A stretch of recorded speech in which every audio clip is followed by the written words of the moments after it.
From the top of Wologisi to the beaches of Maryland, we cover Liberia like nobody else does. This is Spoon 107.5 FM.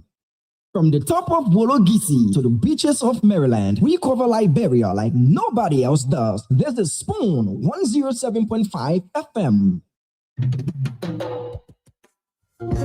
Yes, I, a special one with the CEO stand coming with the spoon. And your boy, right in the South Bend. Projects on the beat. To get your information.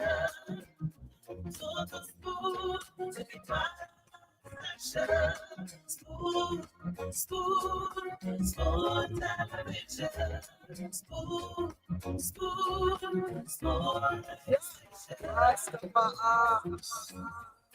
Spoon gonna tell you what is happening in Liberia. Spoon gonna tell you what is happening in Moravia. Spoon gonna tell you what is happening in Africa. Just to the spoon, you to spoon you ain't know. The children right for starvation, just don't just spoon. You want to get a news update, my brother, don't just spoon. You want to know what is happening in Morocco, don't just spoon. Politicians want to make their decision, just don't just spoon. You want to know what's happening in the ministry, don't just spoon. Yeah, don't just spoon. Yeah, just spoon. You from Fonjama, Maryland to just spoon. Yeah, to spoon. If you eat your man, regulate my brother to just spoon. You got a spoon TV, you got a spoon radio to just spoon. Yeah, to just spoon. You want to get a news update to just spoon. Yeah, Rastafari. Kilibamba, kilibamba, kilibamba. Kilibamba, kilibamba, kilibamba. What you want? Yes, what you want? Yes, what you want?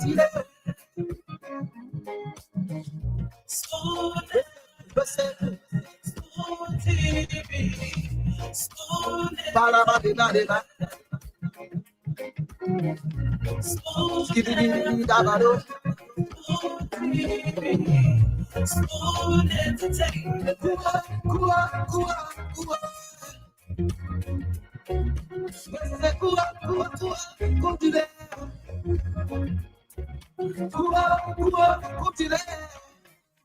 To the spoon to be a information. To the spoon to be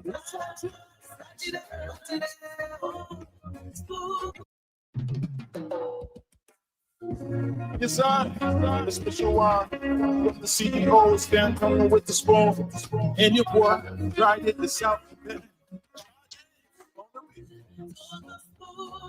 To get your information. To the spoon to be my pressure. Spoon television.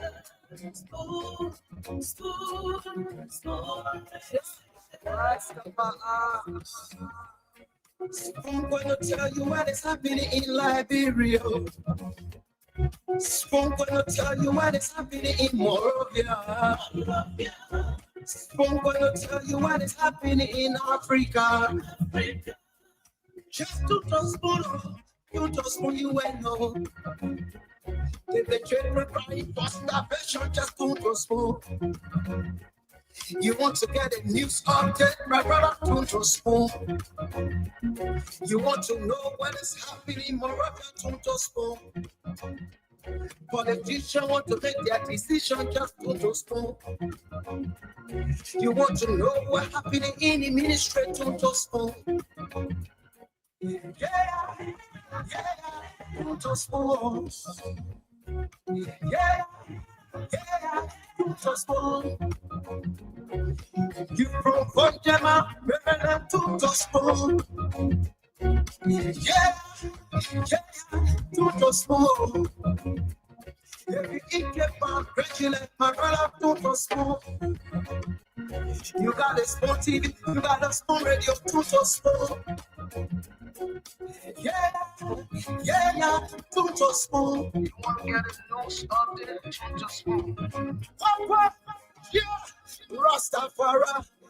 Kilibamba, kilibamba, kilibamba. Kilibamba, kilibamba, kilibamba. What I want? Yes, you got it. Yes, what you got it.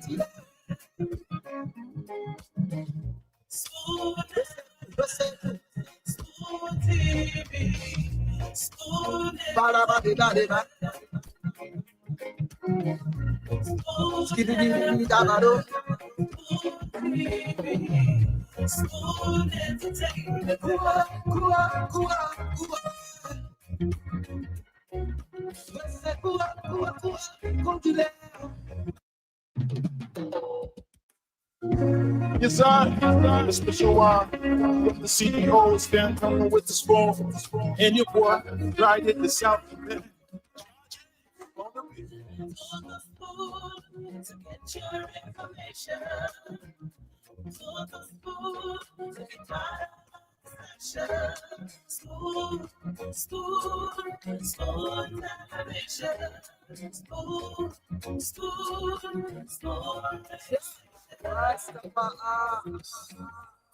Spoon gonna tell you what is happening in Liberia. Spoon gonna tell you what is happening in Moravia.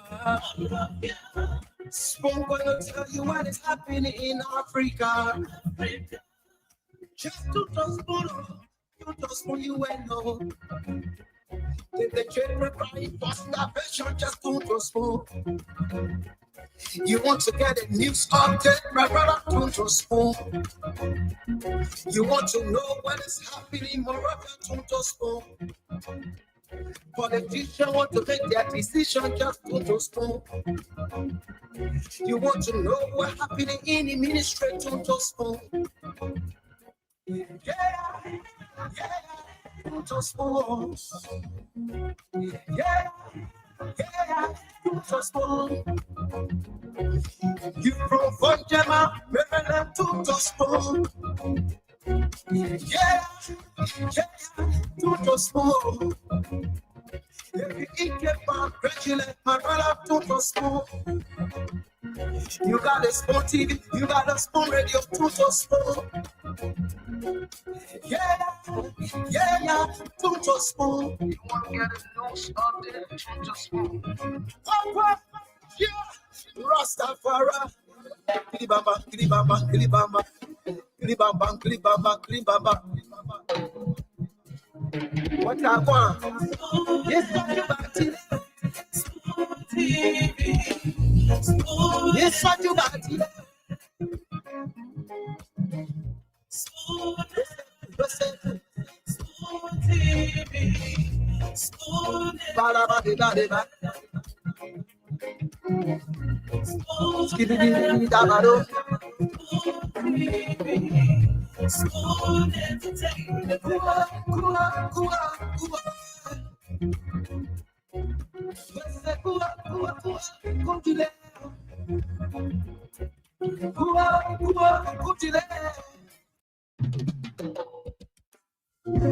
Yes, sir. The special one with the CEO stand coming with the spoon. And your boy right at the south. On the spoon to get your information. On the spoon to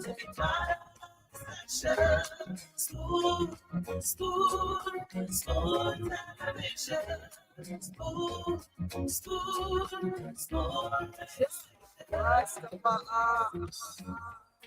Spoon gonna tell you what is happening in Liberia. Spoon gonna tell you what is happening in Moravia. Spoon gonna tell you what is happening in Africa. Just to spoon you and know. If the trade prepare for starvation, just to spoon. You want to get a news update, my brother, don't just phone. You want to know what is happening, my brother, don't just phone. Politicians want to make their decision, just don't just phone. You want to know what's happening in the ministry, don't just phone. Yeah, don't just phone. Yeah, don't just phone. You provoke them out, don't just phone. Yeah, don't just phone. Every incapable, regular, my brother, don't just phone. You got a small TV, you got a small radio, don't just phone. Yeah, don't just phone. You want to get a nose out there, don't just phone. Yeah, Rastafari. Kilibamba, kilibamba, kilibamba. Kilibamba, kilibamba, kilibamba. What I want? Yes, somebody. Yes, somebody.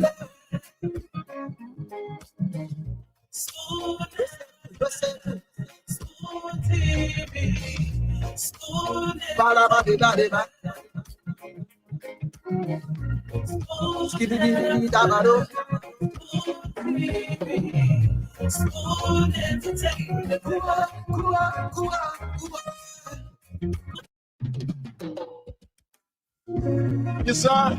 The special one with the CEO stand coming with the spoon. And your boy, right in the South. On the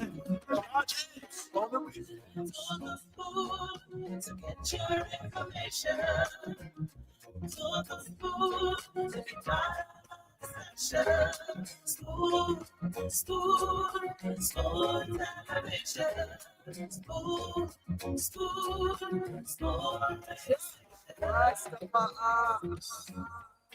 Spoon gonna tell you what is happening in Liberia. Spoon gonna tell you what is happening in Morovia.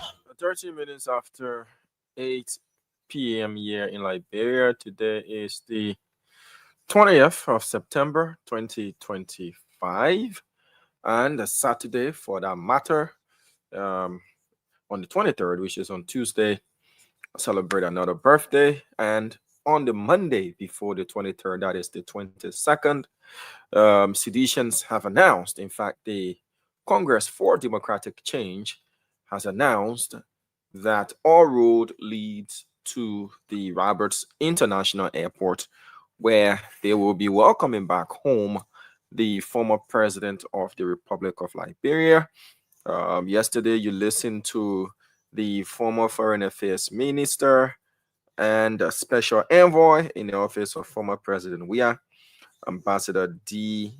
Sir Maxwell Kemeya, also making it clear that for those who thought that the former president's utterances, or in the words of former President Taylor, he more like Bauer when he said he wasn't coming back. He's not only coming back to Liberia on Monday, but he is going to feature on the ballot 2029. Again, for some have said, well, that wasn't a debate or a doubt, but now that it's being confirmed, the former president will be on the ballot, even though the former foreign affairs minister said, they had to plead with him. They had to tell him that, look, Liberia depends on you. We need you back. We want you back. Like Kobazi's song. Kobazi has got a song that is titled "I'm Back." Yeah, that's the same thing. The CDC through D. Maxwell Kemeya said on yesterday. Whether or not personal interest, and everything hinges on the fact and hope that the former president can come back. At the end of the day, is he remains a force politically to reckon with in Liberia, and the ruling establishment, now the Unity Party, will also have to double up, deliver, and make sure that voters look their way, vote for them 2029. At the end of the day, this is a popular democracy, and he who convinces the voters, to vote in their favor, whether 50% plus one vote or more than one vote, or a runoff that goes to a simple majority, At the end of the day, others have said that it's too early to start talking about 2029. You should be thinking about delivering for the Liberian people. It's the whole issue of 2029 a distraction. Shouldn't the government be pointing to tangibles that they delivering to the Liberian people? And the whole 2029 debate should be about action and not words. Well, whichever side of the aisle you find yourself, I'd love to say welcome to you tonight. This is Liberia's biggest talk show. This is the Spoon Talk. We did make an announcement today on our Facebook page, that Spoon Talk, beginning on Monday, the 22nd of September 2025, will be relayed on Voice of Liberia and its subsidiaries across the country. So on Monday, we will go. Our collaboration with Voice of Liberia begins on Monday, the 22nd of September 2025. This is a good collaboration in the spirit of providing information to Liberians all across the country, and in the spirit of positive collaboration within the media landscape. We love to say thank you to the management of Voice of Liberia, and we look forward to also partnering with other radio stations, not just in Montserrado County, but all across Liberia. If you've been relaying Spoon Talk, or you've got an interest in relaying Spoon Talk, I'll read out my digits. You can contact me and we can have that conversation as to how we can get into such a partnership. At the end of the day, information is very, very, very, very costly, and information is very, very pivotal. So if you have a radio station, or you work at a radio station, and you've got interest in relaying Spoon Talk, we'll also be reaching out to stations all across the country to relay this program as well. So folks, my name is Diamond Slanger. I'd love to welcome you to tonight's edition of the Spoon Talk. The rest of the panelists will definitely join on the program, but we'll be going to the phone lines, which is our first segment here on the program, where we give Liberians the opportunity to tell us what's on their minds. Well, we saw videos from across Claretown, to be precise, where structures were being demolished to make way for the expansion of the road.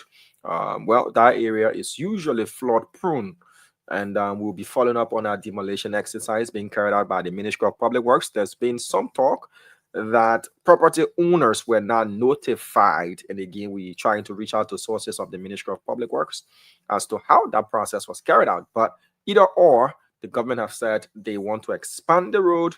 That was one of the first meetings that at the time President-elect Joseph Yuma Boakai had with the Japanese.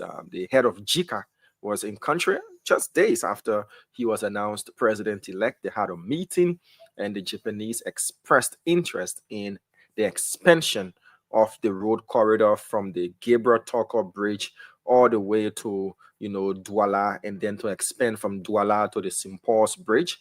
As to whether or not that road project is about to commence, we'll be speaking to folks within the Ministry of Public Works. Remember, that road has been an issue of concern for a long period of time, especially leading to the gateway to Liberia's economy and our heavy industrial zone. You can agree with me that the entire Freeport Bourgeois Island area going towards Gardnersville, the industrial park area, that is our industrial zone. That is our heavy lifting area. And of course, we have the Freeport of Monrovia just around that belt. And having a very wide road, is going to help a lot in the movement of not just goods and services, but also people. A lot of folks live beyond the Simpors Bridge, Broadville area, and the rest, and that area has been an issue of concern. The Public Works made some intervention. The road is better off than what it was. You don't experience all of the bouncing and potholes as you would have experienced prior, but the need for durable road, a road that is going to last a long time, is also important. 0555 101075, 0777 101075. Those are the numbers to call. Tell us what's on your mind. 0555 101075, 0777 1075. 1 minute per caller. Kindly go straight to the point so that we can take as many callers as possible. Hello. Good evening. Yes, sir. Your name and where you calling us from? Yeah, I'm Richard Tour, according from Secretary Nima Kande. Okay. All right, you're welcome. I was in Yeah, some part of last week. Go I ahead. honor your voice, but I thank God, even if President we are saying coming back. But for me, small thing is better than big thing. No problem. When even Jesus Baga promise say not fulfill, the two of them will pack them one side and get somebody. But then he come. He will all like let him come. Small thing is better than big thing. Let him come. All right. For him to remain on a single thing to be double. So you will be welcome on Monday or anytime in Liberia. Let him come. In 2029, you will be welcome. All right, thank you. Thank you. All right, we'll take this next person here. 0555101075077 7710775. Hello. Okay, lost that caller. We go back to the phone lines again. The numbers to call 0777 771075 0555 Hello. Good evening. Yes, sir. Your name and where you joining us from, please? Yeah, my name is Mo Bobo calling from opposite Coca-Cola factory. Pedestrian number 3, Maserado County. Welcome. Yeah, my talking point going to our brother then in a blue. What the jokes we are coming by to do? You know, sometimes some people that we know that they are people, they are other people, they say something on radio. How to say we are gay election to President Boaga? We are beating. You admit that we are beating in numbers by Boaga. And it was true the Liberian people, and we're getting the result what Boaga is giving us. People here today criticizing Liberian people suffering. They used to say rest coming down. Liberian people can see it. But now we're seeing it. You go Bongante, it's there. You come in Serrado, you go more and Maigiri is there. It's glad egg price has come down. Alcohol oil that we used to be buying is happening. So the government trying their 100% best. No one can do something more than their best. The government is trying their best and they are doing their best. Thank you, President Boaga. You are the best president for the Republic of Liberia. Thank you. Thank you for calling. Let's take this next person here. Hello. Hello. Yes, sir. Your name and where you joining us from, please? I'm Elijah Flomo. Go ahead, sir. I'm calling from my background. And that one, my plan to do with you and the CEO. That money you ready for your propaganda machinery. You say what? I said you got me. You're the one who is CEO you. We're carrying the microphone everywhere in 2023.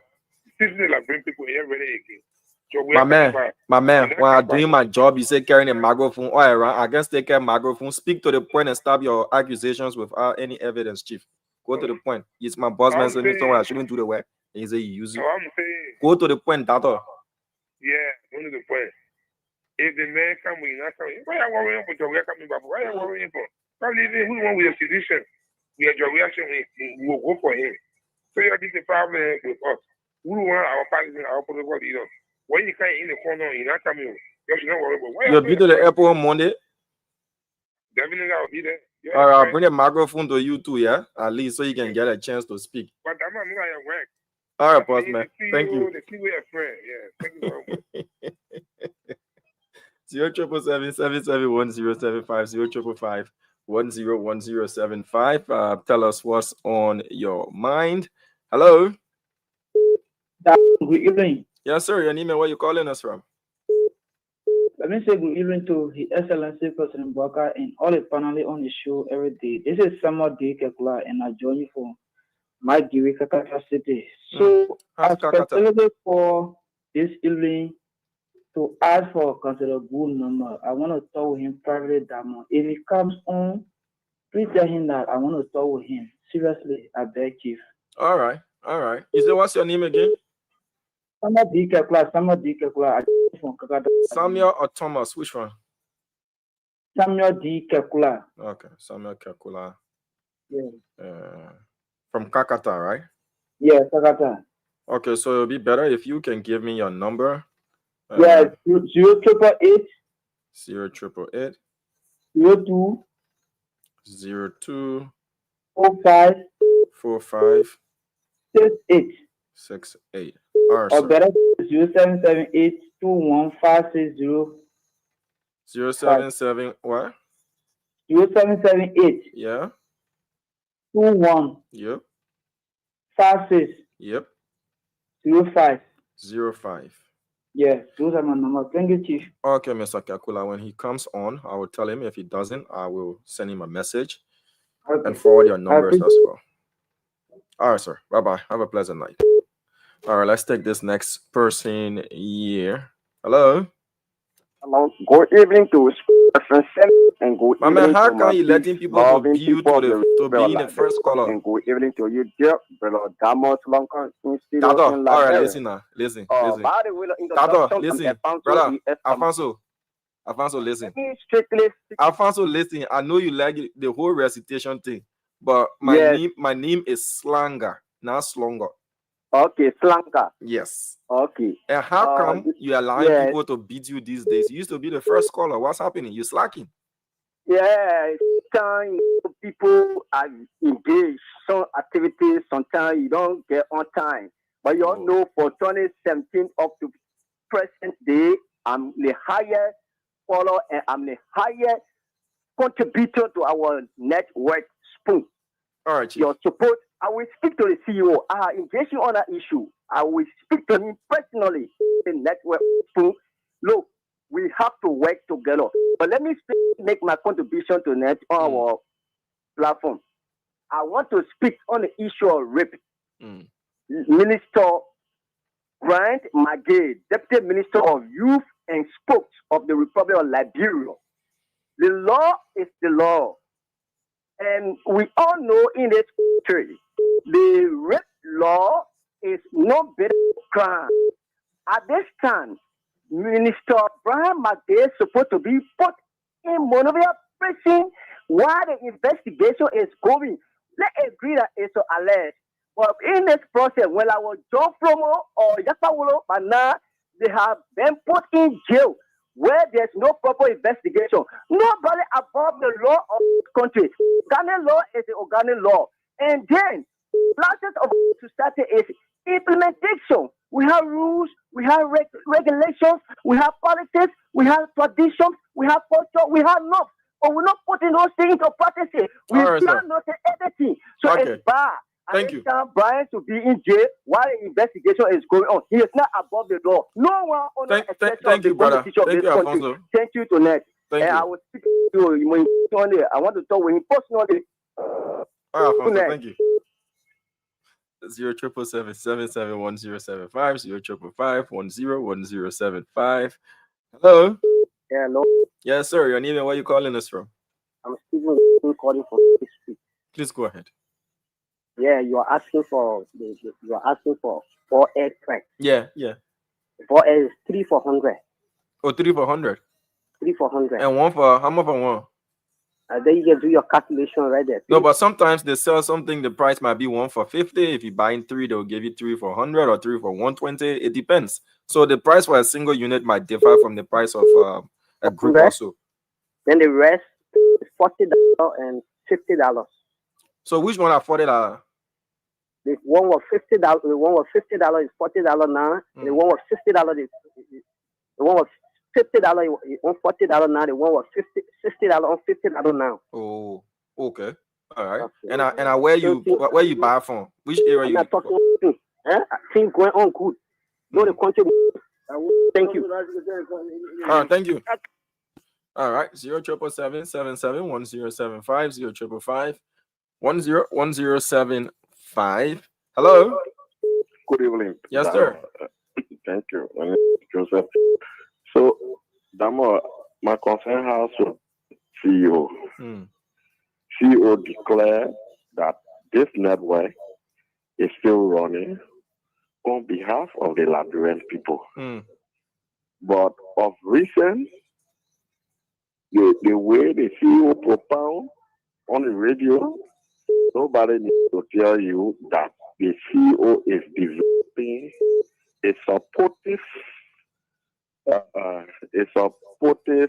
interest in the current VP. So was corrupt.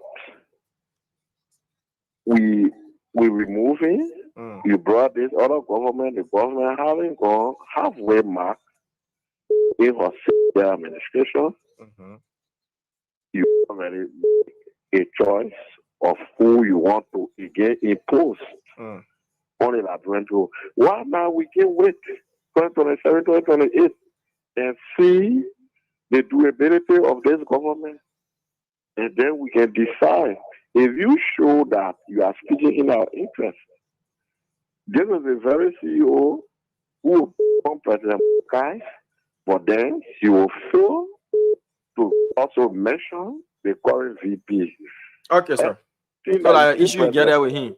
Yes, yes. Because so if you say President Baka is not doing this, that also means VP Kung is not doing it. But Damo, he had a CEO, I think before yesterday, he said VP Kung has beaten William in election. Okay. So when it comes to the good part, you mentioned VP, but when it comes to the bad one, he listening to you. You will come and address that particular issue. When it comes to the bad one, then you ascribe the VP from there. You say that only Baka do it. It's not CEO. All right, thank you. Thank you very much. And also the team from the Millennium Challenge Corporation, the MCC, that delegation, they've arrived in the country to assess Liberia's readiness for a potential second compact. So the team from the U.S. Is headed by Miss Carrie Monahan. Miss Carrie Monahan is the managing director for Africa for MCC. Yep. So the team will arrive in Liberia on Monday the 22nd. So the team will arrive in Liberia on Monday the 22nd. So while Seditians are going to the airport for former President I'm sure the government's delegation will be going to the airport to receive the MCC's delegation to country. They will be doing an assessment of Liberia's readiness to receive a potential second compact. So a part of that team will be, her team will include Didier Fair, Director for Finance and Trade, Steve Anderson, an economist, Peter Glick, an economist, Sophia Marcus, an economist, Sheena Cooper, Finance and Trade Specialist, and Arif Mamon, Deputy Vice President for Economic Analysis Division. So that is the delegation of the MCC that is expected to arrive in country on Monday. So the Roberts International Airport is going to play a tale of two sides. Seditians will be going for former president. Government delegation will be going for MCC delegation arriving in the country as well. Let's take this next person. Hello. Yes, sir. Your name and where you calling us from? Please go ahead. Yeah, with the announcement yesterday, I want to consciously speak to the citizens.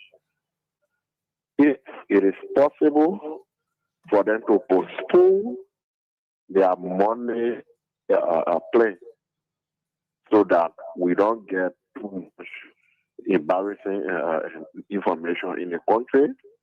Now we are receiving international guests.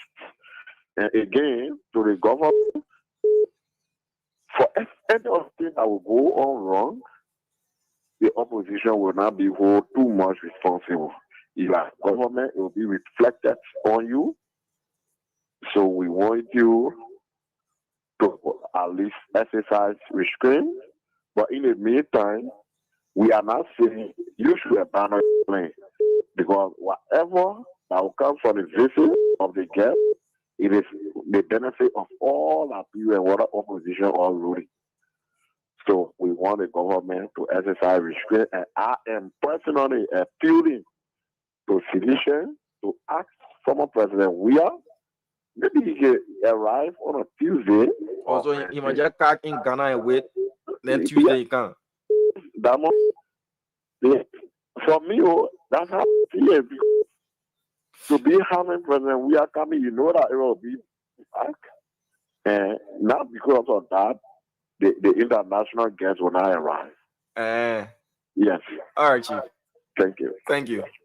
That's his suggestion. That former president we should just pack in Ghana, and wait for the MCC delegation to arrive on Monday, and then he arrives on Tuesday. 0777 771075 0555 101075. Hello. Good evening. Yes, sir. Your name and where you calling us from? Philip too, and I call from rehab this evening. Go ahead, Mr. To.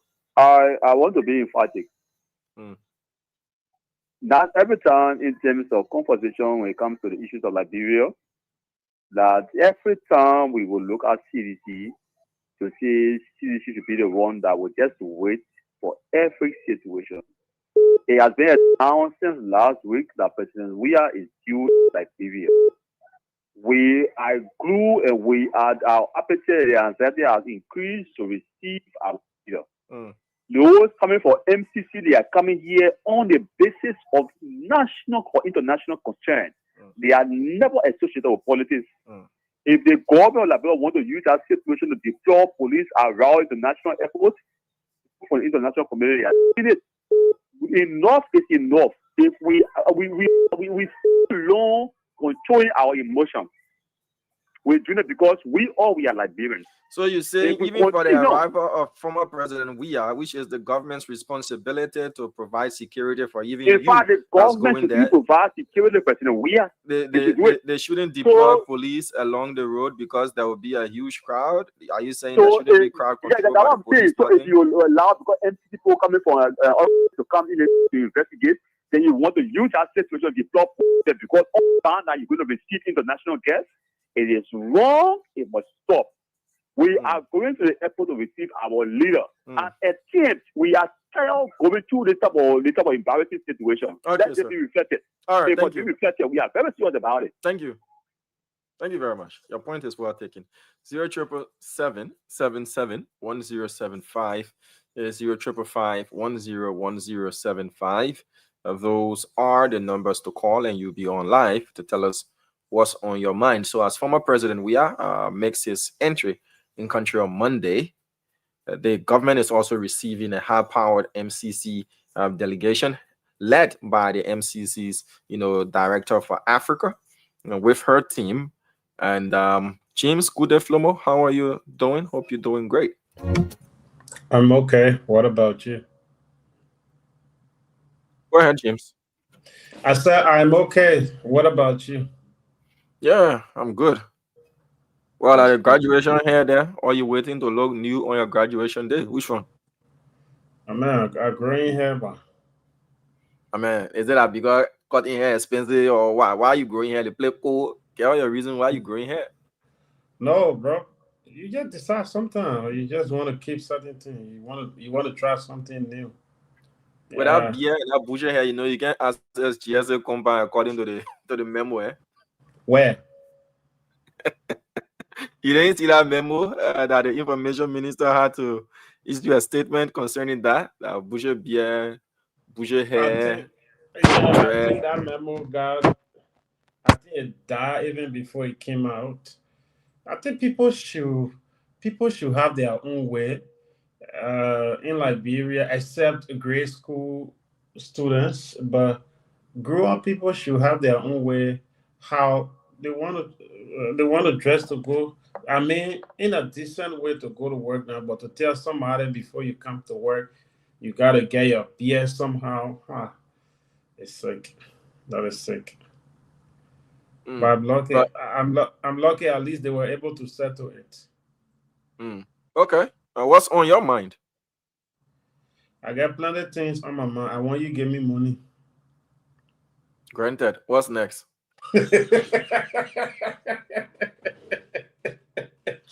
Well, bro, we have many things running in our minds. Yeah, we hope the government be able to do some of them. And I also have another thing on my mind that has to do with, for me, I don't see the coming of Weah as a news. I don't see it as a news. It's just another day, another travel. It's like if I'm returning to Liberia, I call all my guys, family members, and say, "Oh, I'm coming. I need a welcome ceremony," and then you have few people, bro. Just get money to pay people way to go to that airport. They're gonna be there.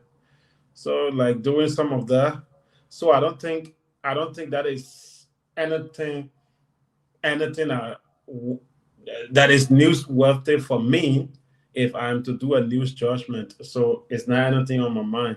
So you Seditions. look at the leader of the biggest opposition party in the country, immediate past president. He's been away for a while, celebrated and loved by his people.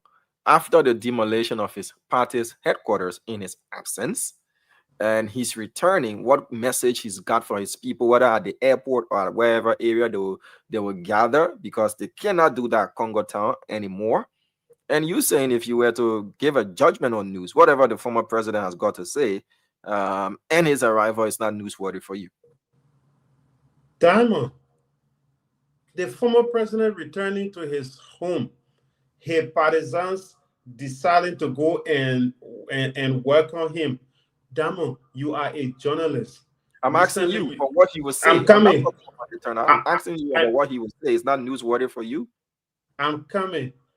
You are a journalist who recently traveled to the People Republic of China for additional knowledge. The president, the former president, is returning home. He's been out for a few months. He's returning home. His partisans are going to welcome him. And another child got drunk in, let's say, in the red light community, and they need media coverage. Who are you going to, which area you will go? Will you go for the welcoming ceremony, or you will go for the child who died or who is about to die to cover his story and broadcast it? As a journalist, tell me, why are you now trying to create another scenario? You just said that the arrival of the former president. That is what you want to know what I would do? You don't know what I would do? No, I will send Jurassic right? there. I'm just I will send Jurassic to scenario. relay. I will send Jurassic to relay. No. I will send Ernest to relay. I will send somebody from the newsroom to red light. And I will equally send somebody to the airport to go and cover. So the point is, that is very pivotal. So I'm coming on. You asked me. I'm about to. I just brought that scenario to tell you that if I am the journalist who is to do the news judgment, or you bring the former president coming back home, his partisans or family members going to welcome him, and the other people coming. If I am to set that agenda, or I'm to set that agenda to get which one will go first. I'm sorry, for me, I'm not saying you, for me. You said for you. For me, as a journalist, we are former president, we are returning home to Liberia. It's not a news. It's just another event. It's just another welcome ceremony. It's not a news. Even if you know who will be returning to the country right now, it become a news, is the president of the Republic of Liberia. If he travels to the UNGA and he's returning home, it is a news. Journalists will go there to welcome him. They want to know what the president said. They want to get that first information from him. But what are you going to be asking President Weah when he returns home? Are you going to be telling him? In fact, I've written 7 different critical questions, which I know I'll only be allowed to ask one. Yeah, so I'm coming. I just want to wrap up, right? Yeah, I just want to wrap up in few minutes. The former president is returning home. Journalists are there. What are the questions that journalists will ask the former president that Liberians in Maryland County, Lofa, Bapolu, Bomi County, that they will benefit from? Are there not seditions in Bomi? Are there not seditions who are equally Liberians? What are they? Are there not seditions who are Liberians in Maryland and the rest of the country that are interested? Besides, he is a political force, a stakeholder in Liberia. Yeah, go ahead. So can I conclude? In politics, in politics, there's something. Even politics and journalism, they work in hands, right? What's going to be happening on that day? Like if you're doing political communication, they're going to tell you that political communication has about 4 different stages, right? 4 major stages. What's going to be happening there? It's going to just be partisan communication. That is partisan communication. We are just going to be talking to his partisans, when I talk about partisans, that it means seditious in general, right? We are just going to be talking to them. But as a nation, what are we going to benefit? No, I prefer to even cover the coming of a minister who attended an event on behalf of the country or in behalf of the country, who is returning to the country, will make news than a former president returning home. He's not coming to talk about changing lives in Liberia. Is just coming to tell you, they broke my party headquarters. Let's get united. We will build this party. Bro, that's another day conversation right there. We are coming. It's not a news. It can't be a news. No good no journalist will tell you that we are coming back to Liberia. It's a major news. And the newspaper that carry the return of we are to Liberia is a PR. And the newspaper you see carrying the coming of we are as front page is as a front page story. That is a PR. I'm serious. You are a journalist. That PR. So you finish? I don't. All right. Anyway, you said it's your opinion. And, I said me. If you were to make a judgment, that would be your judgment call.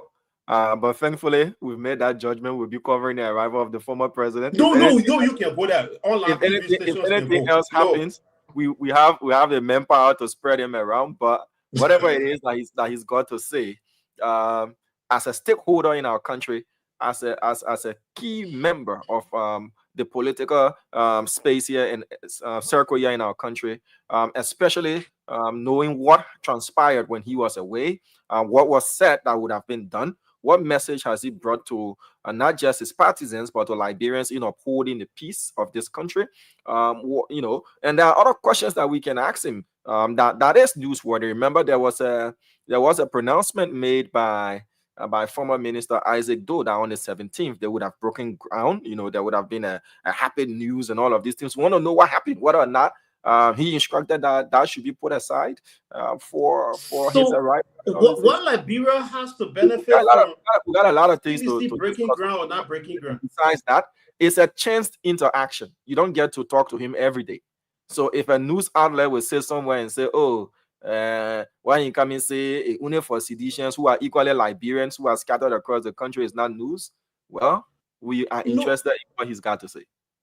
And again, for online platforms, right? For online platforms, for television business, yes, they will go there because let me tell you something. Television is about entertainment, it's about news, and it's about the former president are entertainer.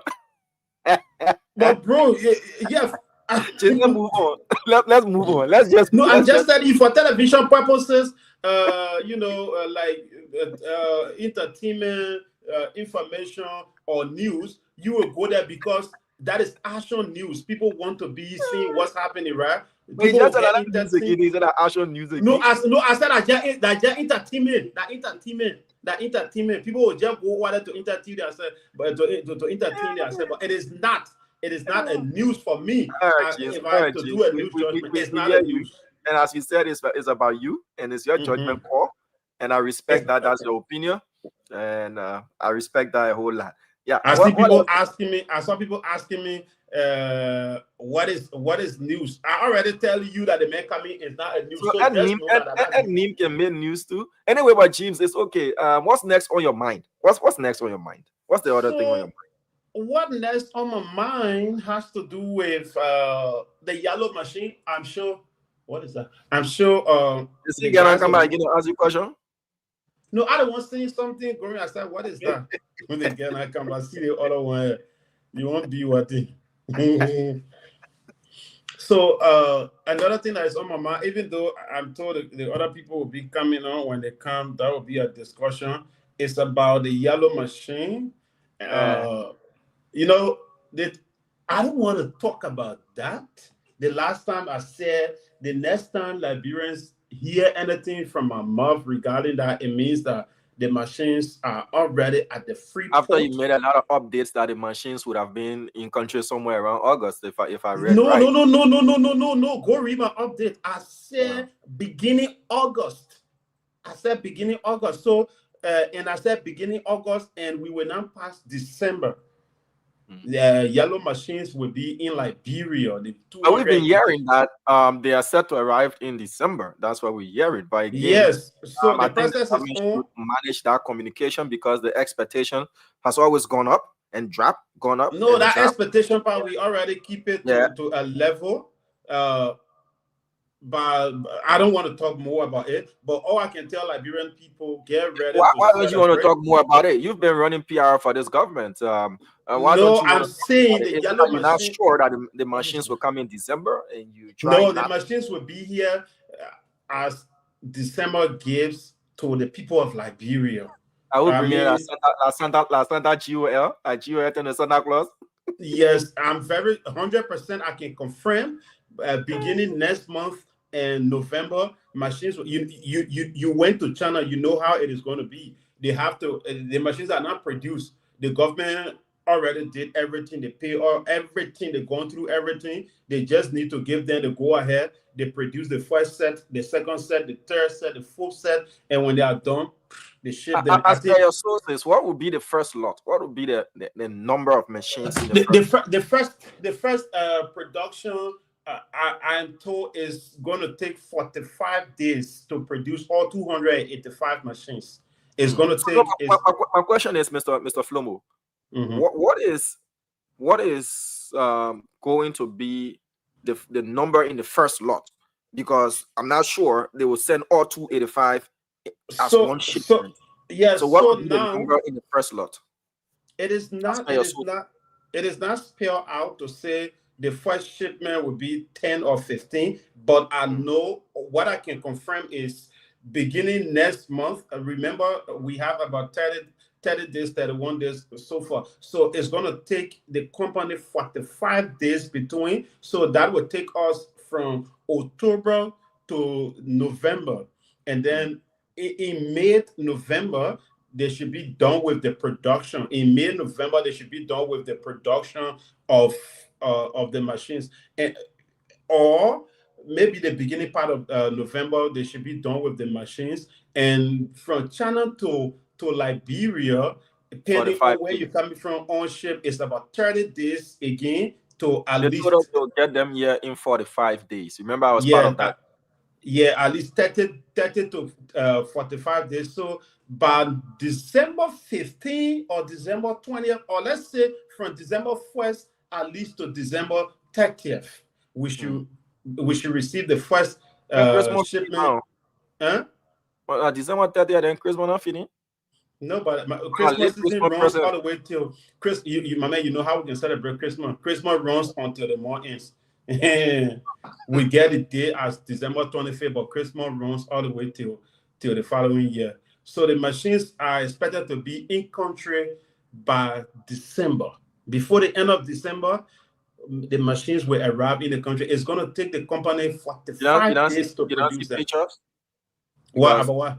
There are others who are saying the president's picture is going to be posted or pasted on those machines. Whether or not President Bucket are not job we are. They're not Bucket. Picture not on the AR version. So you see, though, there's something in PR called beautiful people. That is what they were doing. They were doing beautiful people propaganda with it. It is intended to put a celebrity or a permanent person picture like you. I didn't know that. I didn't know that in PR, beautiful people was what CDC was doing too, and you're criticizing. No, beautiful people is when you are going through something. You want to create an awareness, but we have brought them, give them to the people, put his picture on them, and give it to them. So you're taking it for you that we are project. The machines are not broadcast project. So my question is, let's stick to beautiful people. You just said, NPR is beautiful people. So beautiful people. You put a celebrity picture. When did you realize that beautiful people was a good way of doing PR? That it was wrong then, but beautiful people is right now. No, don't get me wrong. There was we did not sign any contract to bring machines, and then we printed the printed the president's picture on the Liberia. I agree. For the AI version, what Liberia did, Liberia was in negotiation. And Liberia needed to create an awareness. Liberia needed to create an awareness to get people's support. How can you create an awareness? If you walk in the street of Monrovia, you see some celebrities' pictures up on some billboards. That is beautiful people, right? They do it like that to cut your attention.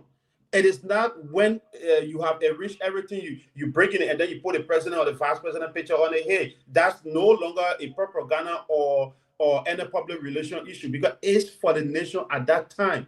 What the government did at the time, or what that company did, it was not even the government. It was the company who was trying to, haul the government in to give that project to them. They created that beautiful people. And the Propaganda. government representative, No, there's no the government representative went there. That is why the images that were sent to them. They accepted the images that were sent to them. And on my phone right here, I can download the president's picture. I can download anybody's picture here and put it on something and send it to Liberia. I can download a picture.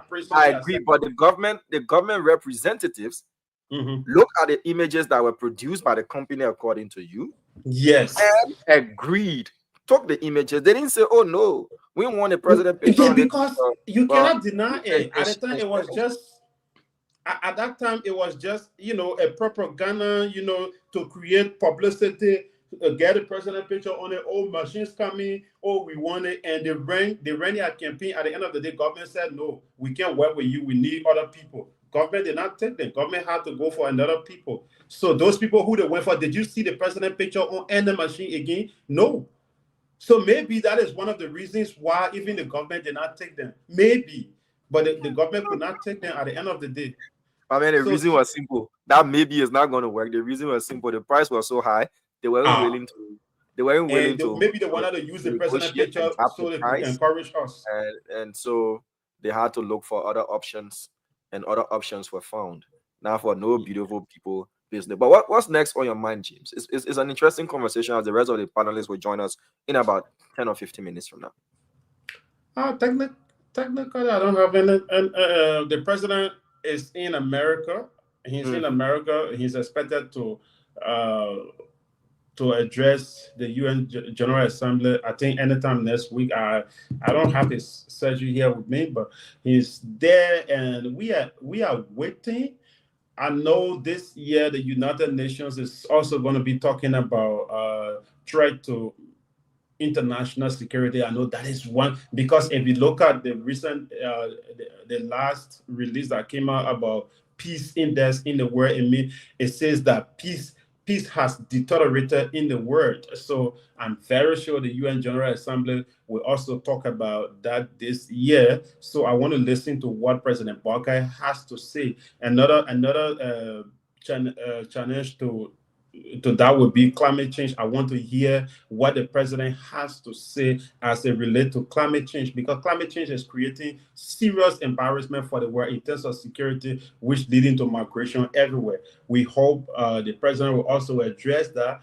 And maybe about regional, I also want to listen to what the president has to say about the security of Africa, and specifically the message from him regarding the people of Liberia to the United Nations.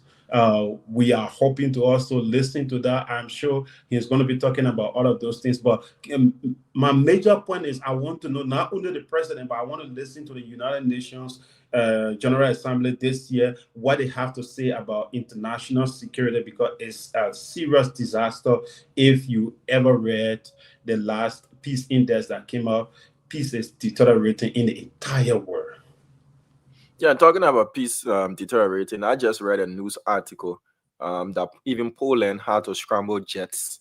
Because there were Russian fighter jets within their airspace, within Estonian airspace, and the rest. So, whether that out of provocation is to call for further debate or whatever it is, we see a lot of movements. Geopolitics and international peace and security.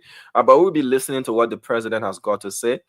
We've had a lot of visitors in the past weeks, especially given the fact that in January of next year, Liberia will take a seat at the UN Security Council for 2 years, a non-permanent seat. So a lot of negotiations coming home, and I'm interested more in the conversations on the margins of the UNGA. Those conversations are very important. What negotiations are being made by Liberia to meet other leaders, and have bilateral talks or multilateral talks. But as a student of international relations, these things are planned way ahead of time, and you need people who can move to be able to get you those meetings where you can on the margins of this General Assembly, have conversations with other movers and shakers of the world, and not just political leaders, but leaders of the economy around the world, giants in various sectors, to see what opportunities you can explore as a country there as well. Are you interested in the side talks as well? What side talks will be held? Yes, and again, you just talk about something. One thing that I also want to really see from the president's team is multinational companies engagement, like you said, right? Because we have these companies, we want to see what the president will say out there, how his engagement would be like to engage some of these companies to, bring their to send branches to Liberia, or to establish businesses in Liberia. I want to see how I think he has ambassador or investment or something like that. I think he has somebody. I Yeah, want to what's the guy name? One Mohammed. Mohammed Ba. Mohammed Ba. I want to see what Mohammed Ba would do at the UN General Assembly, what he's doing with the team to engage some of these multinational companies, because we need these companies. The more you have multinational companies in your home, it also increases your economic growth and also employ people. So last year, the president went there. When he came, I think when he came, that was the time we saw him speaking with what's the richest guy in the world? It was that time, right? He's the former richest man? Yeah, he's been toppled. Imagine, I didn't even follow that. So yeah, I think maybe it was after or before he could go. Oh, you mean that famous screenshot of talking to Elon Musk? Yeah. So I think it was his trip or after it was before his trip or after his trip. We saw that, and I'm told his internet is operating in Liberia as we speak. They have it there. Yeah, but the issue of Starlink, whereas we commend the government, we're looking for more availability of Starlink services to rural Liberia by government projects, especially at schools and other service centers, so that Liberians outside of urban Liberia can get access. But you can be in Liberia, minus the issue of signing an agreement with the country. You can acquire your Starlink kit and get internet. Because it's low orbit satellite based. So what we want to see is how are we exploring and making good use out of the availability of Starlink in Liberia. How are we going to use that to connect our people? We don't really have a large internet penetration rate in Liberia. How can we leverage on that and provide communication and information services to our people? But as a private citizen, you get your 620. You can get a Starlink kit. Oh, I thought it said it was 500. You have to pay installation fee now. When you buy the kit, you have to pay installation fee, and then you pay your monthly subscription via your card. So it's good. We want to see more of that. But my question to you quickly: if you were an advisor to President Boakai, and you are to sit in a room full of multinational companies, CEOs, and the rest, and you've got their ears, aside natural resources, what would you be pitching to them to have an interest in Liberia, to say, not only because they speak beautiful English, but I listen. Not only that they speak beautiful English, but there are prospects to go in there, apart from natural resources, which is our biggest, what we can hang for investors to look at. But what other things would you be saying to woo them to look Liberia's direction? I think we have many places in Liberia that some of these companies can make use of. Like, for example, in the agricultural sector, that's one of the sectors in Liberia that I see we don't have more companies coming in, like the waste sector, also the waste product. We can also have people coming in, plastic and other things. People can come to recycle some of those things. You look for companies that are doing those things, because if you bring those companies, at the end of the day, they're going to employ, even if 500 or 1,000 people will get employed, those 1,000 will be able to feed at least 10,000 people as they take their money back home. And like I said, agriculture, the waste sector, And what else? We already have people in the mining sector. Let's have people to invest more in agriculture. And another sector would be technology. I will advise the president to also engage with multinational companies that are involved into technology to bring some of these people. Yes, I don't think we have Apple station in Liberia. Do we have? No, we don't have a certified Apple dealership in Liberia. Yes, I don't think we have Apple. I will also, again, Apple will be looking at the market. Some of these people will be looking at the market value. What would be their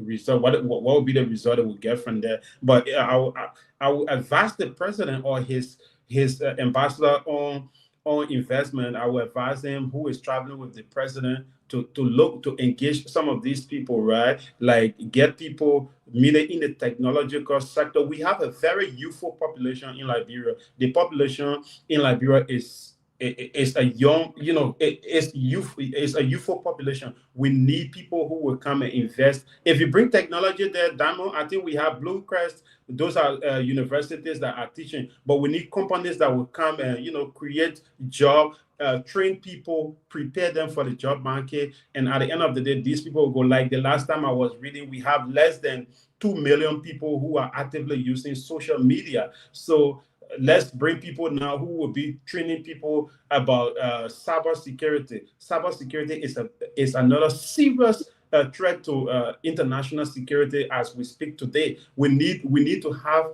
a good number of the population in Liberia that will have cyber security knowledge. You people can attack you. America claimed that Russia attacked them during the 2016 election, and our election system is terrible. It's possible other people can also attack us anytime. What is the system we have said to come and attack? Are you also looking at the issue of social media monetization? If he's to have a conversation with the movers and shakers of the tech world, to say, look, because that has in itself employed a lot, you can look in that direction. And also, what about manufacturing? We don't have the purchasing power to buy a lot of things, but we have a youthful population that can be put to work. You can come and establish your manufacturing stations here. We have a free zone, where we give you tax breaks and the rest depending on where you take your factories to. And whatever quota, whether 20% or 10% that the Liberian market can consume, the rest you can export them out of the country and they will proudly bear the tag made in Liberia. Are you looking at that as well, or it's expensive to manufacture in Liberia? Yes, that is also important to have manufacturing institutions. But mind you, now we are living in the information society right now. We can have manufacturing companies to come in. That would be okay. For me, if you are to ask me to take, I would go for maybe 40%, or let's say I would do it like 50-50. The society we live in now is information based. We living in an information society where people believe in manipulating information, creating, and just to make money. So I will mainly focus on investing, because the population we have now, if this population is not prepared, if this generation is not prepared, the next generation that are coming, they will depend on people in Ghana. The last time we heard that Japan people were coming from Japan to invest in Ghana. In fact, they are there right now. They've been there, Toyota. and when they went, Are you talking about Toyota? No, not Toyota. I'm talking about this agricultural farming is also linked with technology. I just forgetting the group name. They are. Just go ahead. Yeah, like they are investing about 100 million in Ghana. They are expected to invest about 100 million in Ghana. So I believe in this era. This era is the information era, the information society. I would love to see my government getting more engaged into technology, giving young people that chance to learn more about technology, who will remain there tomorrow to help the society. Because mind you, you can sit right behind your laptop here, like Tamba can do. You will sit right here and work in America and get your salary. You can be in Liberia, you be working with companies in America, in Europe, and when more ends, your money come to you. Here, people work online. You work right online, your money come to you. But today, how many people we have in Liberia who are knowledgeable about these things that know how to find it? With very few people. How are you, Tamba? Okay, Tamba, you're welcome. How are you doing? Yes, hello, gentlemen. Hello, Diamond. Hello, James. Good Mm. day. How are you guys doing? I'm okay. Very good. We just having a discussion on different things, especially on how we can, especially with the president having to address the UNGA with all of the meetings on the side. What kind of meetings should his protocol people, his foreign affairs people, his investment people be looking to have, and what would he say to make Liberia's case if he were to be put in a room of CEOs of multinational corporations around the world? What should he be pitching aside natural resources? Yeah, great question. I think great topic. I think today in Liberia, this is job creation remains one of our greatest challenges as a country, where we have tens of thousands of university graduates who are jobless or unemployed. If I were to use the other term that most people know, they are jobless, they are unemployed, and they are underemployed. Unemployed means they are doing a hustle, doing one or two things. I have seen college graduates riding keke across Monrovia. And this is true. I have seen them riding keke. I have taken keke where I've had conversations with people who basically have gone through the education system and they are graduated, but they can find no jobs. So I couldn't agree more. But as the Hunger Week, that's how they call it mostly in the US, but the UN week comes up and our government go to represent us. When we are looking for investors, I think we should begin to think outside the box and we should begin to think big. The extract and export industries have been benefited very much over the last 150 years or more. We sell our resources cheap on the market, basically due to the type of concession we have in place. We have Firestone, for example, who have been in Liberia for over 100 years. We had a bone mining company that exploited Liberia's iron ore in the bone mine region for over 50, 60, 70 years. Now we have a Salamita, we have Bear Mountain, Bear Mountain. I'm not sure what's the right pronunciation for that company. A B Mountain.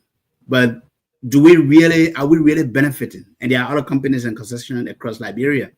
Is Liberia truly benefiting and getting its true share of these concessions agreement? And that's a questions that still remain unanswered. And this is not just a challenge for this government of the day. This has been a challenge and failure for successive previous government, including the government of CDC led by former President George Weah, who had 6 years in power, including the presidency of former President Ellen Johnson Sirleaf, who was in power for 12 years. And it's post-war governments I'm talking about. So just to learn as an intro is that we need to think outside of the box in terms of how we are pitching and going into concession. We need to find opportunities where either we are having concessions come to Liberia that can create jobs, that can set up manufacturing hubs. We've seen countries like Ghana, we've seen Rwanda, and the list can go on. South Africa. Liberia used to be ahead of these countries. Well, 30, 40 years ago. Liberia was a leading place. Given our education, given the fact that we have English as our standard official language, and given our education system, Liberia was ahead of most of these countries that gained independence 100 later after Liberia got independence. And we cannot address the issue of jobs.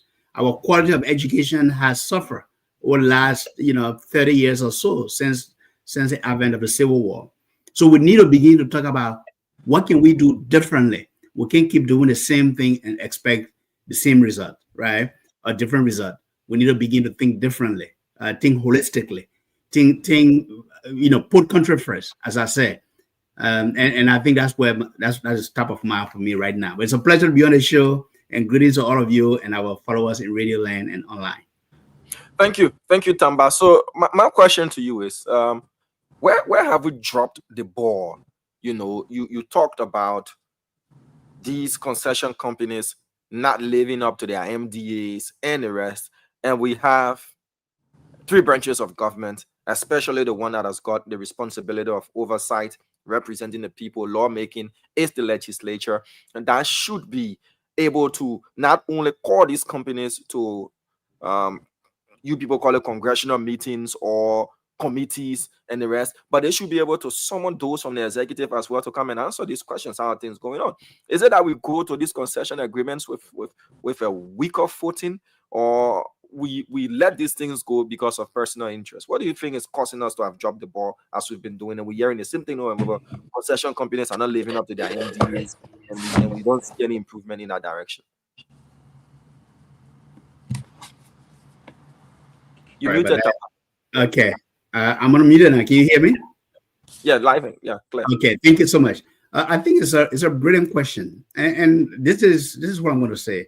I think the question, the big answer is, why is it that we haven't looked at our concession over the last, our concession agreements that we have in place, and really try to understand why is it that these concessions haven't worked for us? Because even during the presidency of former President Ellen Johnson Sirleaf, there was an audit, under the leadership of former Auditor General John Malou. And in our other report, it came out with the understanding that, with a report that of the 66 or more concession agreements that have been signed in a period of a couple of years, if not 90%, but close to 95% of them, they didn't meet standards of international standards in terms of fairness, in terms of giving back to the country, what the country should have in terms of that due benefit. So the concessions were set up in a way that were not in the interest of the country, of the nation, of the people, but the concession basically gave advantage to the companies, the multinationals that are coming to our country to invest. And I understand post-war Liberia, many companies were afraid of coming, given the regulatory environment, given the security environment. Imara, welcome.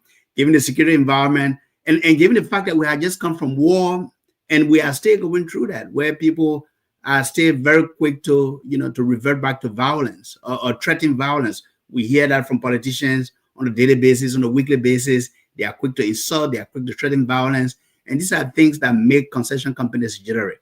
But I think we have a responsible government now. We have a government under the presidency of Joseph Imabwake, and these are the questions we should be asking ourselves. Why is it that we haven't gone back to review those concessions? Look, we need to exert greater control over our national resources, like the people are doing in Burkina Faso or other countries where they are taking greater control. I think we need to begin to demand, Diamond, instead of just letting the concession companies write the concession agreements for us. We Liberians need to figure out how we can do things differently. Let me just throw this in quickly. Are our leaders weak, or they just unpatriotic? Because you said there are best practices, these concessions didn't meet international standards. When you go to the table to negotiate, and your country is to benefit 10%, and a company tells you they haven't made profit for over 20 years, and yet and still you're there, and another company has operated in your country for over 100 years, and they still haven't seen the need minus the 20 years of civil crisis, even after stability for over 2 decades. They haven't seen the need to even process rubber or to even bring anything that has a semblance of semi-manufacturing, and we are still signing concession agreements that are following in suit. And we see just the elite. In Liberia, we don't have a middle class. We have the rich people, the haves, and way down the have-nots.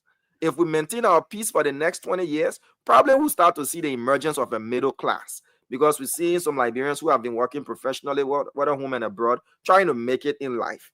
But Tamba, just my question, unpatriotic or weak in enforcing? Which one? Great question, Damon. Look, I'm not going to question anyone's patriotism, because I think we are all Liberians. We all love our country, and I will hope that has been, or it is, the standard for all political leaders that have ascended to the presidency. And I cannot question anyone's patriotism. But here's the problem we have, Damon. We don't. There's no lack of laws on our books in our constitution to hold people accountable when they mismanage or they embezzle, or they are involved in corrupt act. So what I've been lacking, Diamond, I can tell you with a straight face, is the lack of implementation, enforcement, and holding people accountable. Does that make you weak if you have laws and you cannot enforce those Absolutely, laws? absolutely. And that's a weakness both in our systems, in our constitution, and in our social political order. And I think the current government and any future government has to really rethink to say, look, we all love our country. We all want to address the joblessness challenges that we have across the country. We all want to build the roads from Banga to Lofa County to Menakoma Road and pave it so that, for the next 50 years or 100 years, we don't have to worry, even the rainy season. We want to build the coastal highway through Southtown, through the Southeast, so that it doesn't have to be George Weah or any other president, but the road is there. We want to look at Monrovia and open Monrovia and build a belt parkway, wherein you build the entire Monrovia, you have a belt parkway going across the city to address the traffic jam, so that if you are not going to Red Light or ERWA, you don't have to go through Sincor or Boulevard. You can take the Bell Parkway and you get out of the city without addressing traffic or without getting traffic. So those are the things that we need to look at. Right. It is about enforcement, it's about implementation, and it's about accountability. And we can put these checks in order, my brother, and think differently, that we'll be in a better place in less than 5 years. Mr. Emmanuel, GK George, you're welcome to the program. We just chit-chatting as we await the rest of the panelists. You guys have joined on. But you listen to the question, sir, just to chime in. And what do you think? Weakness on patriotism, or we just intentionally doing things to keep our people down and for them to look up to us where they can get their daily bread? Okay, good evening, Diamond. Tama, good evening. Good day. I see you're growing beer now, so that's great. And those of you who are joining us on Facebook, YouTube, and on various stations in Liberia, good day. Your beer looks good. You weren't around when I said that. But it's a combination of the two factors. We have in our law, as Tama said, and I totally agree with Tama. I think he's ready preparing to come and join me in the ANC. So I totally agree with Tama on this point. This guy been recruiting me for the last week, my man. That we don't lack laws in our country. There are 800 industries in our country that should be owned by Liberians. Are we implementing it? No. Lebanese people, Fulani people who are not Liberians, are still selling how they call it, sachet water or pure water was the name we learned, and the sachet water, they are selling it. That's a purely Liberian-owned business. So 800 industries that only Liberians should run in our country, we are not implementing it. So we have the laws. We have written that into law that these 800 industries should belong only to Liberians, but we are not implementing that. We also have laws that foreigners should not work, non-Liberians should have an opportunity to have positions before we bring in foreign nationals. But when I was working in Liberia in a few years ago, in the non-governmental sector, if you get to the UN system, almost all the top hierarchy. In fact, when I work in the NGO sector, we're only 2 or 3 Liberians that headed an international organization in Monrovia. Every one of them came from foreign countries. And we have, do you want to say there were no qualified Liberians? I believe there were Liberians who were qualified to do those work. So we do have the law. But on the other hand, and I'm dropping this, and perhaps I will create a great controversy for conversation in our country. We are a plagiarized nation. I will repeat this. Our nation is a plagiarized nation. We don't have symbols that belong to us. And most countries that you find patriotic citizens, they have symbols that is around, that brings them to patriotism. What symbol in Liberia brings us to patriotism? First of all, we confuse ourselves that we are Christians. And I'm not fighting against anybody who is Christian. In that confusion of being a Christian, we destroy our traditional institutions. So we started fighting against the Sandy and the Poro Society. When we brought our masquerade, or we called them the devil. Our tradition, we call our masquerades devil. But yet them still. I don't know where Tama is, but I'm in a village here in the United States of America, in a village. And in every store right now, they are preparing for something called Halloween. The Christian missionary who came to tell us that our masquerade were devils, they all have satanic images in front of their homes to celebrate this thing called Halloween. So we destroy those institutions. And because we have destroyed our flag, Diamond, a few years ago, I took my students on a trip in a part of Texas. Saw this flag that looked like the Liberian flag. I was excited to share with my students, come and see the flag for my nation. But what made me not to disgrace myself is because I first decided to go and read what was written on that flag. That flag was the 1933, 1833, 34, 35 Texas naval flag. I asked anybody to Google that flag right now. The Texas naval flag of 1933, 34, 35, 36. It's almost the exact replica of the Liberian flag. The Pledge of Allegiance that we say in Liberia is the same Pledge of Allegiance they say in this country. We are a plagiarized nation. Our first constitution was written by a professor from Harvard University. The second constitution, we turned it around. At the point in time, we felt we're Americans. We didn't know we're Liberians. We felt we're Americans. So, Diamond, when I first visited a place called Philadelphia in this country, some kind of local place I found myself, I thought I was up in Buchanan, Upper Buchanan, or Greenville, or Harper, because the same houses, the design of those houses, what is the design of the houses in Upper Buchanan, in Greenville, and in Harper. So we need to sit as Liberians. I think a few years ago, Professor Edwin Dunn was the national orator, and he said this, that we need to find symbols that can bring us together and show that we are a patriotic people. We are a patriotic nation. Then finally, and this is another controversy I'm going to drop again. We are very excited that we got something called independence in 1847. But in my mind, I keep asking myself this question: who did we get independence from? Can a nation, maybe smarter people, I know there are a lot of smart Liberians, that's why I'm dropping these things that have been in my heart many years. If we got independence in 1847 from a colonization, can a nation get an independence from a colonization society? Tama, you're smarter than me. Maybe you were helping to find out. Can a nation get an independence from a colonization society? Why is it every foreign book you pick up to talk about the history of Liberia? And I challenge the history department at the University of Liberia right now.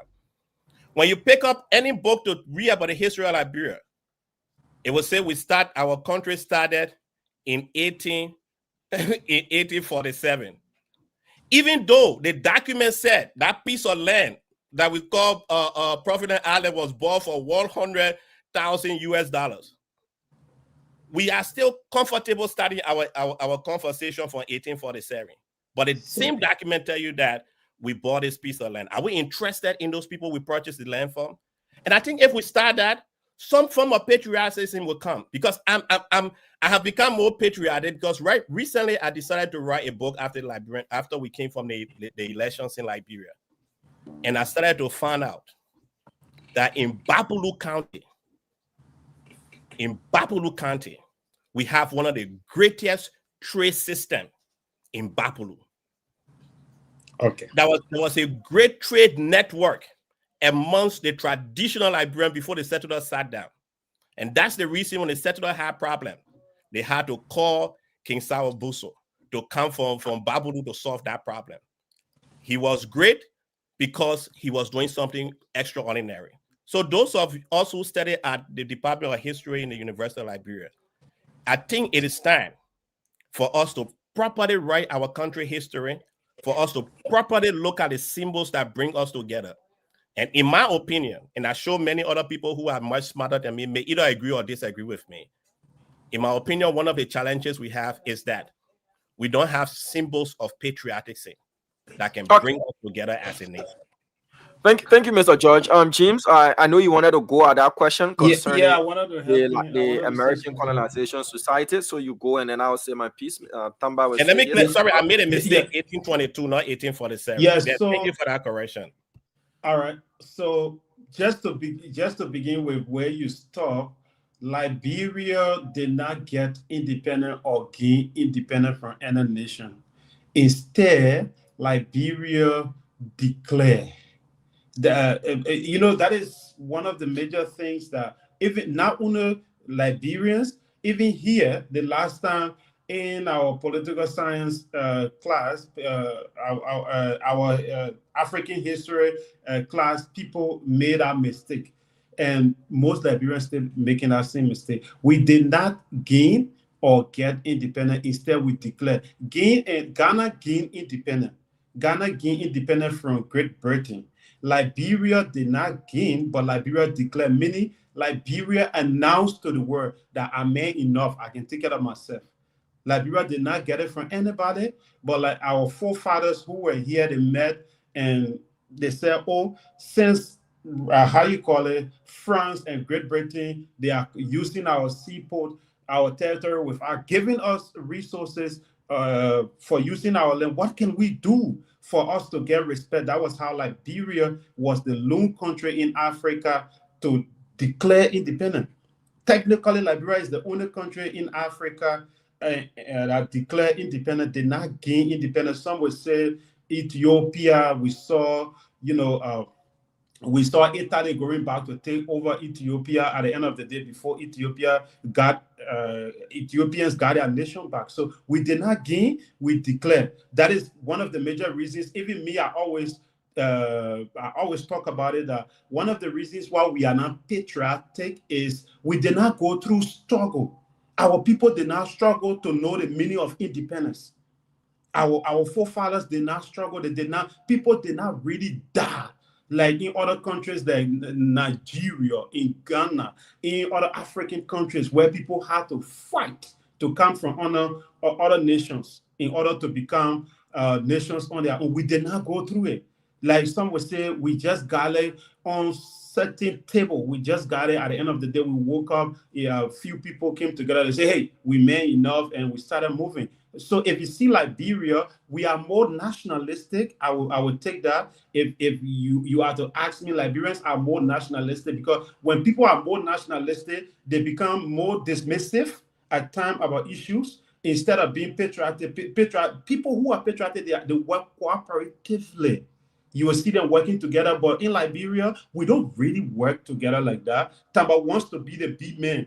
Jim wants to be, Damo wants to be. At the end of the day, everyone moves on their own. We don't come together successfully. So I think that's one of the major problems. Liberians are more nationalistic than being patriotic. That's how I view the Liberian society, as working with my friends, talking to other people, getting their views and so forth. So we did not get independent. Instead, we declare.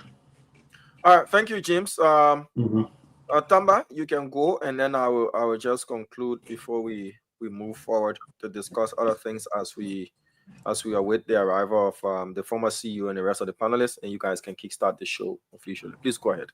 Well, I'm enjoying this prelude to officially starting the show today.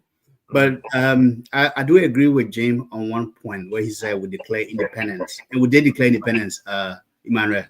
And if you keep trying to recruit me for the ANC, you got to open that top job because I want to compete for that standard barrel slot. Maybe that's what I need to do, and I'm having conversations with my team. But look, if you are willing, to welcome competing ideas, you have to be able to accept people to come and compete. Back to Liberia. Look, I think we as Liberians would love our nation. Pre-war, Emmanuel, you can say, look, we felt that we were little Americans. because we have one of the most stable countries in the world. In fact, in the 50s and 60s, our GDP and our economy was doing way better than Japan. Japan today being a first world country. We dropped the ball as a nation. Our leaders dropped the ball, Emmanuel. They dropped the ball because there were few people who felt that they needed to get to the presidency faster than engaging in dialogue, than having a conversation through civil society, then building a democracy and say, okay, where can we perfect our democracy even though it's not perfect? And then they went to the West, they came to the West, and then they formed a group, the MPFL. That eventually became the MPFL. They had many nomenclatures before it became the MPFL. And they went to wage war on their people because they wanted the presidency so bad. They were to drop the ball.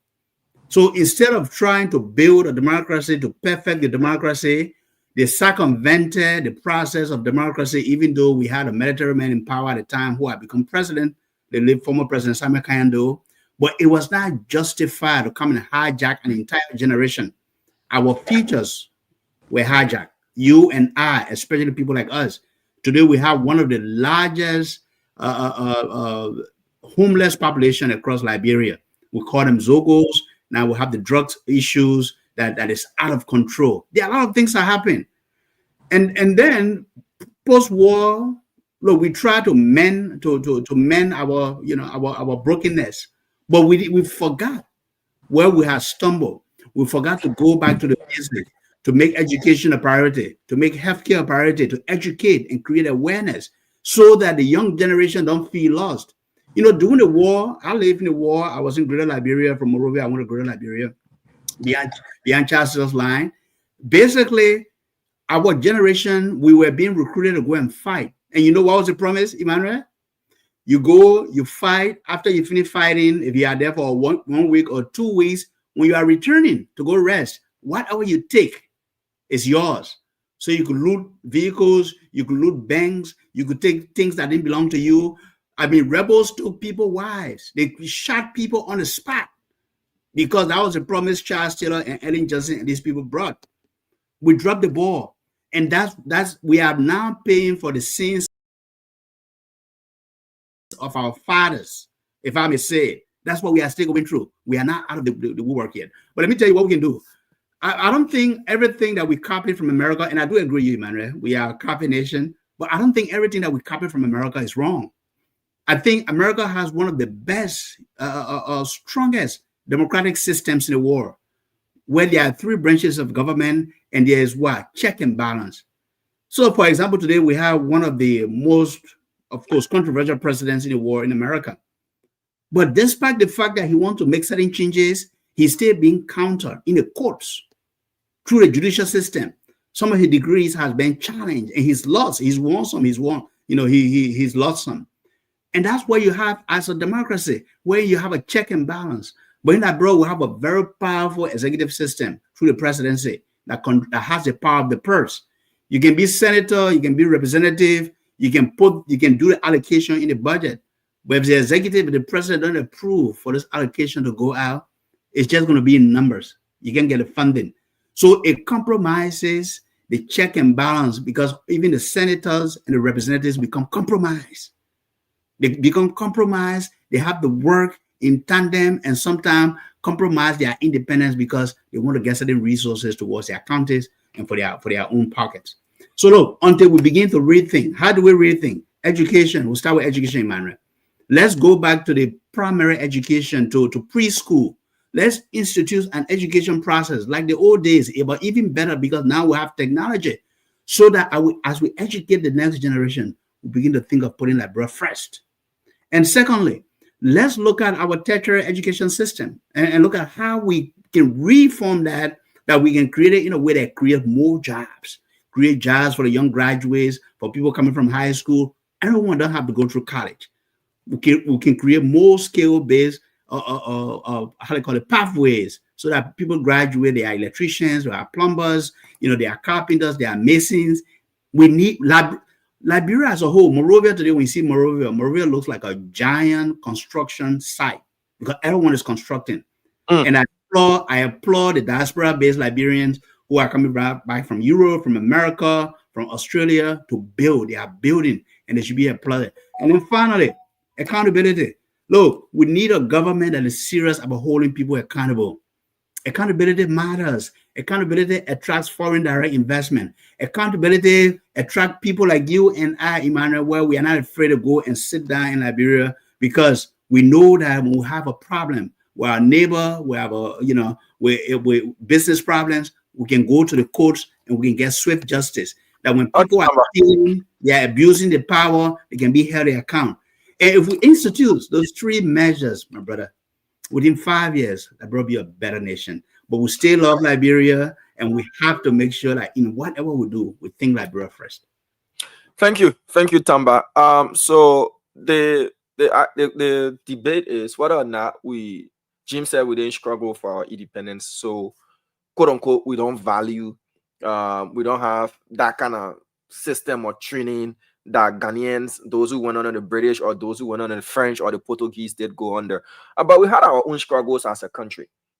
As of when settlers came in, as of until the Commonwealth of Liberia was established, and then the little benefit that happened when the British in nearby Sierra Leone, when Liberia seized the British ship, and then the British came and took their ship and seized the Liberian ship. That then Liberia looked at it and said, okay, I think we need to declare our independence so that we can be able to sue and be able to be sued and be able to have a seat at the table and all of that. We had our own issues in the country, the twin battles and the rest of those things that happened. But my issue is we shredded our tradition, and it keeps diminishing every time. As of when we were kids growing up, you didn't see an elderly person coming with something on their head and you stay and look at it. You will run, go pick that thing up and take it to that person's house. At that time, we were still in the Civil War era and all of those things, but there was still that sense of tradition and culture. One person couldn't raise a child. If you do something and somebody corrects you out there with someone gonna spank you or anything, you dare go report.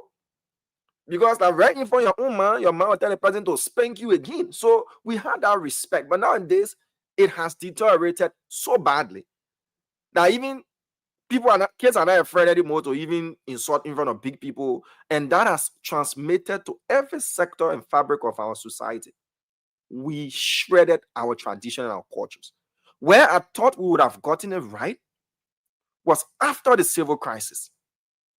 That when our legislators were traveling to other countries and the rest and looking at how they've been able to do things, how would we have crafted our education system to produce technocrats?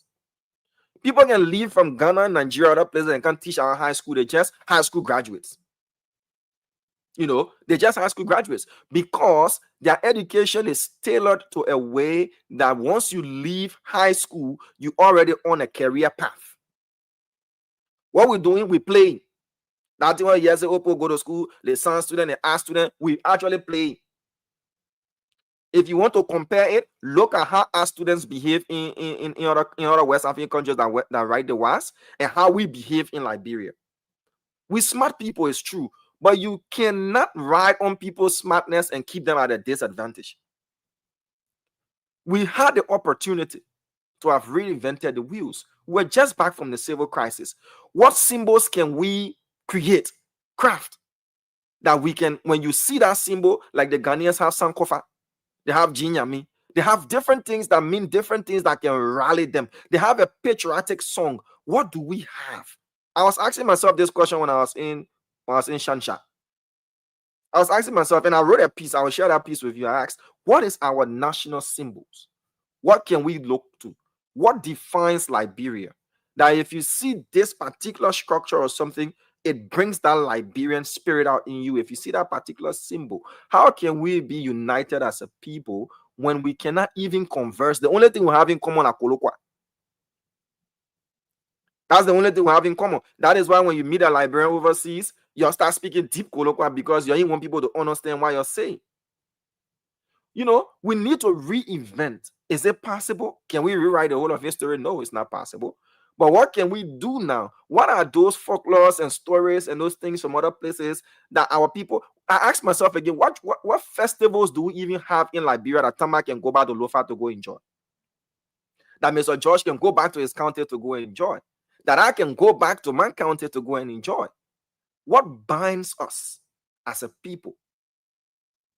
And that is a question the Ministry of Tourism, Culture and Tourism should be looking at. How can we reinvent this spirit of patriotism? I saw us talking yesterday, clean currency campaign. We were taught currency in social studies in Chinyon High School. How to keep your country money, that it should be clean. What to do and what not to do. How important it is for your currency to be kept clean. But I saw the central bank, which is a good one, yesterday, coming up with a clean currency campaign. They are missing the mark. Where that is good, go back to the schools. Let them infuse that in social studies. National symbols and things that belong to the country should be treated with love and care, including the money. How to handle money. When you orientate students and you teach them, they will grow. Children how to lead things. When you have a small child and they go to school and the teacher say this is apple, and you come and correct them and say no, it's an apple, they will say no, Mr. John said that apple. Yeah, you go up, you can't down. They will not take that correction. Damo, my device is going off. All right, James, we'll have you on. So I agree with every one of you. We need to do things that will make us more patriotic, nationalistic, as Jim said. But if you love your country and you love your people and you want to see your people do good, you wouldn't take 70% of what's supposed to go to them, pull in your pocket, and take 30% and be giving it to them small. They come to your door in the morning and you feel good. We need to see how best we can reinvent these things as well. Okay, can I just come in before my James, come in quickly. Yeah. So like Damo, you were saying something about the cultural loss. There's something called the impact of globalization on sovereignty, on independent nations, right?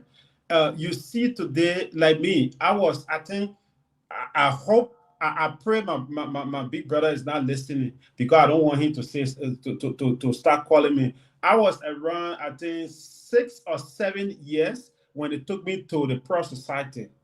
I was around 6 to 7 years when it took me to the Pro Society in Guinea, in Pau. It's a town in Guinea when it took me there. So the impact of globalization on nations in the world, independent nations in the world, is that interconnectedness. That is, James Flomo left from Liberia. He came to Poland. James is taking the Polish culture. He's getting educated in the Polish culture. He will take part of the Polish culture with him in Liberia.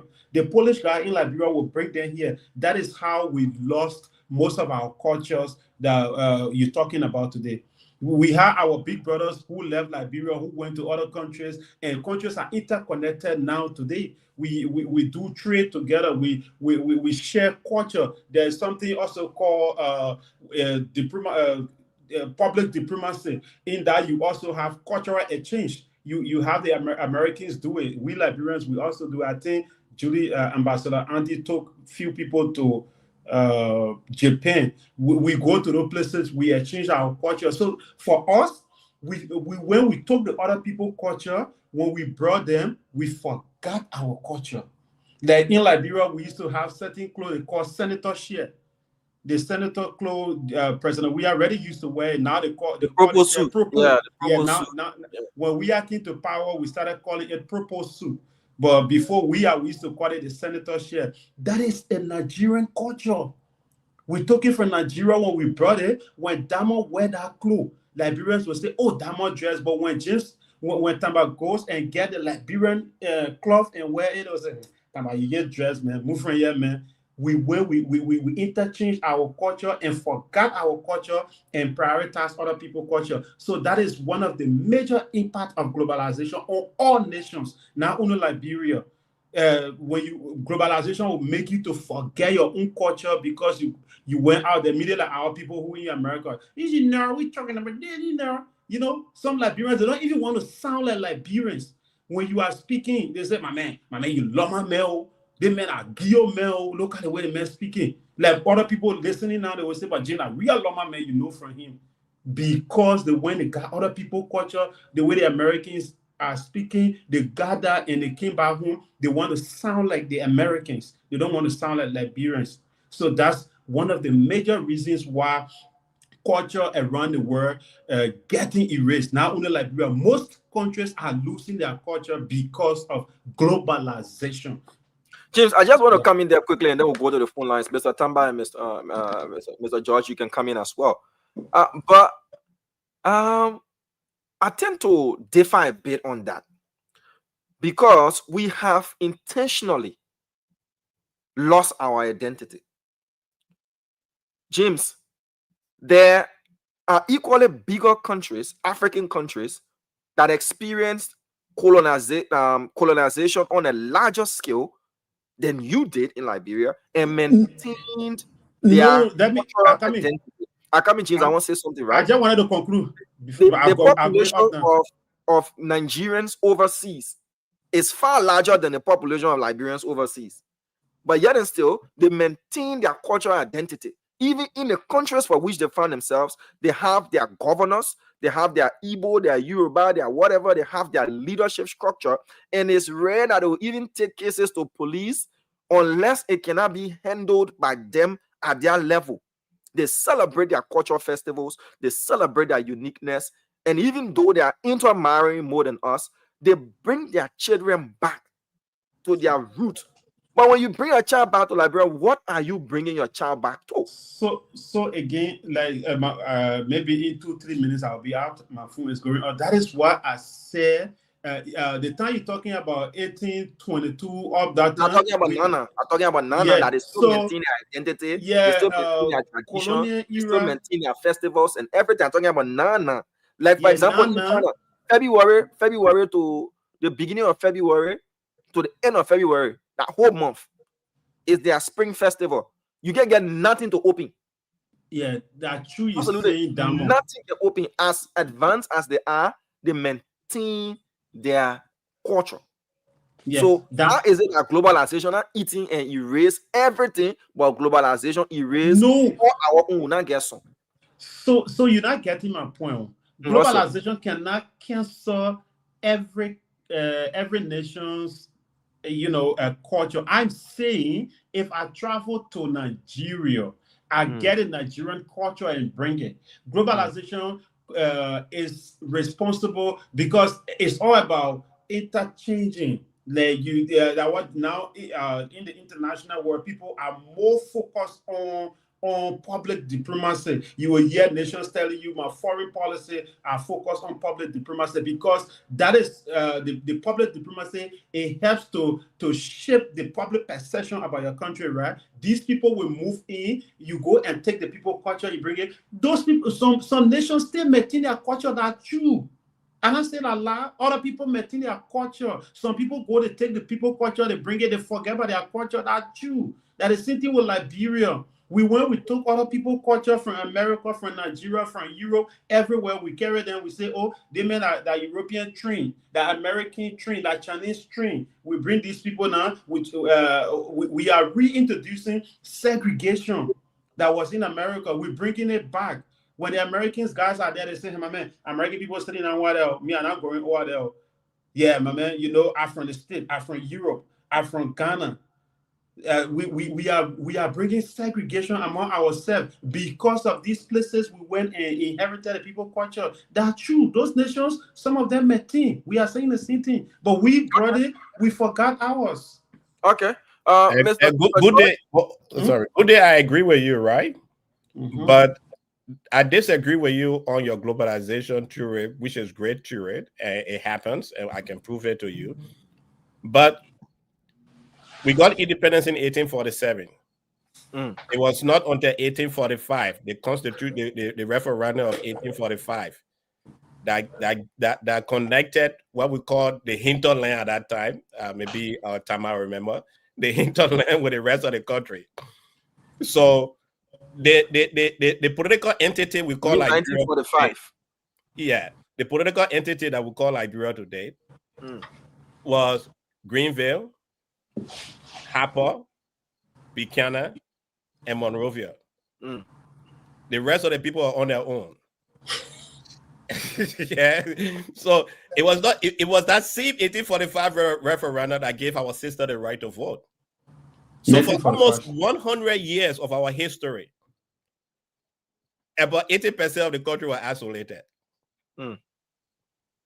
Then, my dear brother Good Day, we decided to bring Tama to Monrovia.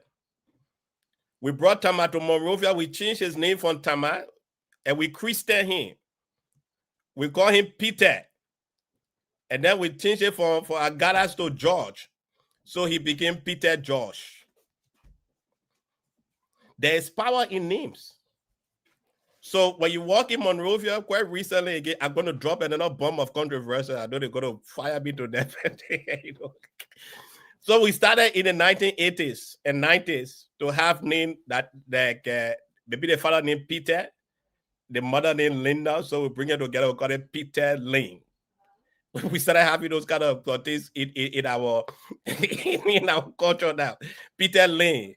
This one lane, children will start bringing that we give that name that we can't even explain the meaning of the names to them. So that's the challenge we have. And to take my dear brother Goodluck conversation further with his globalization, which I said good day rather with globalization. Yeah, I agree. If you check Liberian history, when I was growing up, and Tama, I don't know when you were born. I was born 1971. But when I was growing up, you got Tama, I think you're young. I got great beer, you got some, so you stay young. So when I was growing up in the 70s, the 80s, we had traditional marriage, but many of us did not know that was part of our culture. So in good day defense of globalization, when we came back from Sierra Leone, Ghana, Nigeria, now traditional marriage have become a permanent thing in Liberia. But globalization does not say you should take it out of your culture. So most of the people doing traditional marriage in Liberia, they are learning Liberian culture to support them in the issue of traditional marriage. And fortunately for us, and I may be wrong, someone can correct me, it was not until Charles Taylor became president that our people who got married traditionally, that a marriage was considered legal in Liberia. I think it was under Charles Taylor. So, again, we are a good nation. Liberians are smart. I have a show on my own that I interview smart Liberians on the last Sunday of every month. Liberians are smart. They are intelligent. We are a great people. We love Liberia, as we saw in a July 26th event this year. But patriotism and symbols that can unite us around to become a patriotic people is something we need to work on. Perhaps it's time with all these things all this identity thing we struggle with, we may have to work with what is our identity. Let me start something. In the Yoruba culture, the Yoruba people, they are from Nigeria. This is how they started history. One day, Oludumare called Obatala, and he gave Obatala a chicken and sand and asked Obatala to travel. Obatala dropped from heaven and he saw water all around the place.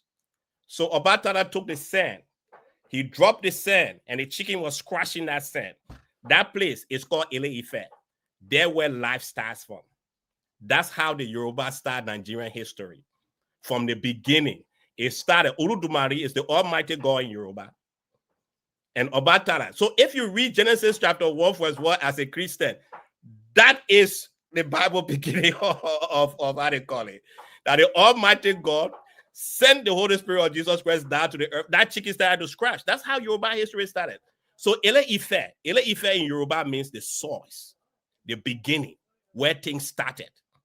And Nigerians are loyal to Ile-Ife. But can we start Liberian history like that?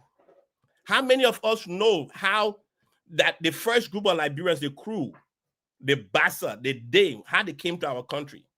How is it that I can go to Cameroon and meet a Kissy man speaking Kisi in Cameroon. And we cannot trace how that Kisi man in Cameroon is, that Kisi man, no, Kenya, that Kisi man in Kenya is related to the Kisi man in Liberia. Or that Bassa man in Liberia is related to the Bassa man in Cameroon. That's the struggle, and I hope Liberian historians, we have lost one good one. The former minister of how they call it, former minister of information under the Reverend Emmanuel Bouya, who had a lot of scripts. Wonderful to hear him speak about Liberian history, but unfortunately, I'm not too sure. I may be wrong, because I have searched books to find out whether he actually put all those thoughts he used to share in the book for us to read. Okay. Excellent. Tamba, you want to conclude before we go to the phone lines quickly and make this interactive? Yes, please. Yeah, let me just chime in quickly before you bring in before you bring in the callers. So yeah, Emmanuel, I think you met the 1945 referendum, not 1845. So yes, that's when women gain right to vote in Liberia. Yes, yeah. Thank you, Tamba. I appreciate it. Yeah.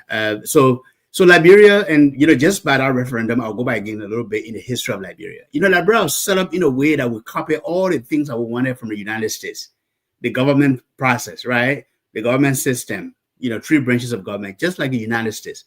We set up our flag, as you can see behind me here. The United States have all the 50 stars, but it's the same red, white, and blue, just like the United States.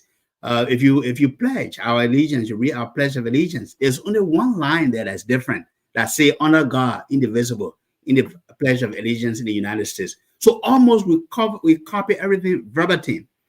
But then our leaders fail to uphold and live up to the expectation of that new nation, where we say there should be, Liberia was founded on the principles of what? Equal rights, freedom, and the pursuit of happiness, because that's why the Black people were running from the United States. And then their Liberian brothers and sisters welcomed them, and they gave them a piece of land in Dukor, that is today Monrovia. That's how Liberia came about.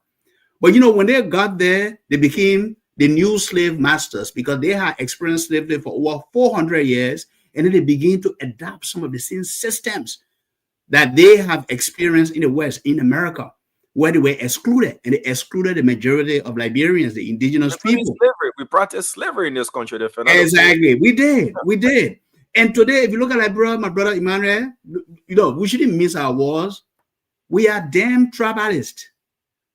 If today people told me, oh, Joseph Boakai is a Kisi man, he's president. Why are you not in government? Well, do you think Joseph Boakai don't know other people who are qualified Liberians who can occupy those positions? It doesn't have to be about tribe. But you see, in Liberia today is tribalism. Not only tribalism on the national level, but in the county, in Lofa County, for example, we have 6 tribes. Even among those 6 tribes, there's tribalism among them. Even though there are 6 tribes in Lofa County, these other tribes feel that they are more Lofans than the other tribe. Even within one tribe, they will tell you, Emmanuel, oh, you are Emmanuel G.K. George. You don't even have the country name. Your father came from this place. Even though you are a born son from that county, we discriminate amongst ourselves. And we don't stop that. We need to begin to see each other first as Liberians, first. And then as what? Ethnic tribe second, right? Because that's our diversity. We can't get away from that. We can't run away from that. I'm a Kisi man, you're a Congo man, you're a Va man, a Slanga is a crew man. That's our diversity. That's what makes us unique, and we have to accept that. And that's a mistake I said, Emmanuel, our forefathers made. So when the coup d'etat came, where people had to change their names for 130 years, you had to be a Williams, you had to be a Johnson, you had to have a Congo name or English sounding name for you to make it in Liberian society. So people were even ashamed to be known as Tamba D. Agala. So they say, well, where Tamba Agala is from? Oh, a country boy, a countryman. And then they would denigrate you because of your country name. As Diamond said earlier, you wear country clothes, they think that, oh, you are a poor man or you countryman. And we still have that lingering. And that's the mistakes. The post-war, it should have been that, okay, where do we make the mistakes? How do we correct this? 133 years, we agree. 130 years. Now the Congo are not in power, but they are also Liberians.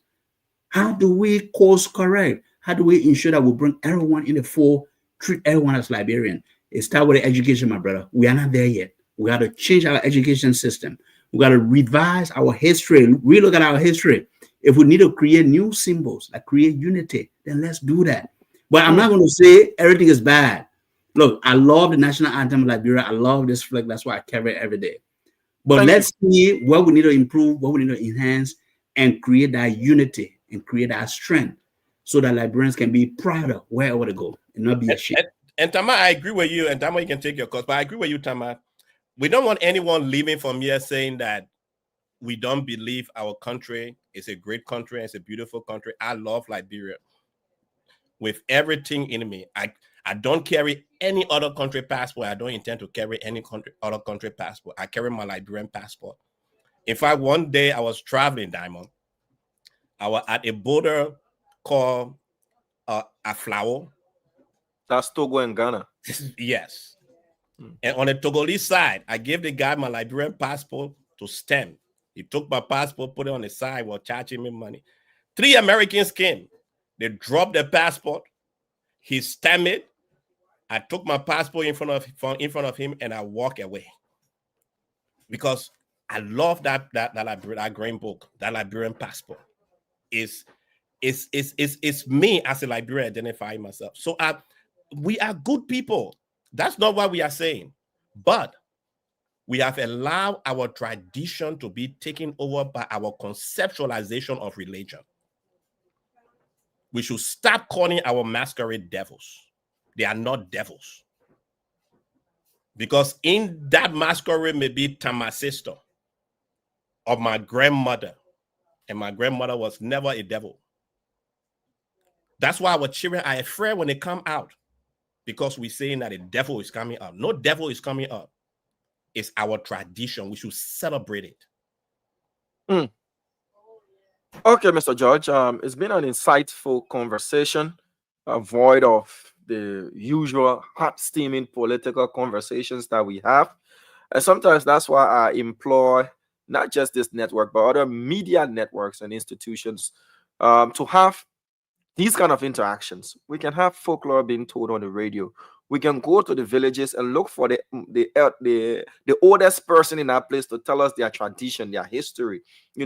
We can reunite the love for our culture and our tradition. Then the government can play a bigger role by having festivals or things that have the semblances of taking people back to their hometowns. Put us around the table. What can we do to reunite that love that we have for our country and the traditions that we can uphold, the ones that we've lost, to see how best we can come up, and bring that spirit of oneness to us? Because there's a difference in a nation and a state. And as a nation, are we a nation? That's another issue. But let's go to the full lines: 0777 771075, 101075. Let's take this person and let's stick to the line of conversation. We're not discussing politics as of now. Let's stick to this issue. Hello. Yes, Diamond. Good evening. Yes, sir. Your name and where you calling us from? My name is Boyman William, and I join you from District 13, Tupo Village. Go ahead, please. Let me just say thanks to you all for the topic on the discussion. You see, our culture and traditional is dying every day in this country. Reason being, if you see in Liberia, the Chinese man is in his store, or the Nigerian man or the other man. When the Liberian man goes there to get anything, the Liberian man will want to speak like that particular person that is doing that business or they are interacting with. But you will see the Chinese man or the white man or the Indian man will don't want to speak the Kolokwa like the way Liberian man will speak the Kolokwa. But we Liberians, we will want to speak like the Chinese man or the Indian man or the Fula man. Those people have to keep their culture and keep up. We Liberians, we want to imitate them and then we want to speak like them. Okay, sir. You know what upon a time when our child, I still remember in Bomi, in a time or in my time called or Gonzibo around Clay. My auntie used to tell me at that time, like the Christmas season, they will have a big dance in the town and all of the villagers around our town, they will carry us, to see like the mass dancers on there. They will come up, they will be dancing in a fire thing. So they usually used to throw me on her arm, let's say on her neck, just for me to watch what's going on as a child. But these days, even Christmas Day or other holiday, you go in the interior. The interior, even like they say, you get someone carrying set in the interior to go play music. There is no traditional dance. Okay. There is no traditional aspect in the interior again. Thank you. All of these things are to go back to A. And the issue of our service, we need to go back to the service to teach our children. Thank you, sir. About our traditional. Thank you, my brother. Thank you. Let's take this next person here. Can you put the number under the screen? Yeah, I can do that. Go ahead. Hello. Please go ahead. Yes, man, Fanny calling from Brazil. Go ahead, Fanny. Yeah, okay. So, thank you for the topic on the discussion. But for me, my view is that the only way we can avoid this is the tribalism issue. Or Muslim men will never do this, a Christian person will never do this. All those things are helping us to keep our tradition. The only way that we will develop the youth of the country, if we can come back ourselves, our senses, then the country will develop. Yeah. The only the country will develop. But every day, Muslim men will not be this, Christian men will not be this, John Brown will not be this. That means we are not united as Liberians. Every day we are separating among ourselves. Okay, sir. Thank you very much. We take another person on the line. Hello. Yes. Good evening. Yes, very live. Please go ahead. Yeah, my name is Robinson. I'll call you from Pinto. Thank you very much for this topic. It's about time. It's about time. Do you know that the Cameroonians are originally the breakaway from Nigeria? That's the first thing. The Bassa, I was in Douala, Cameroon.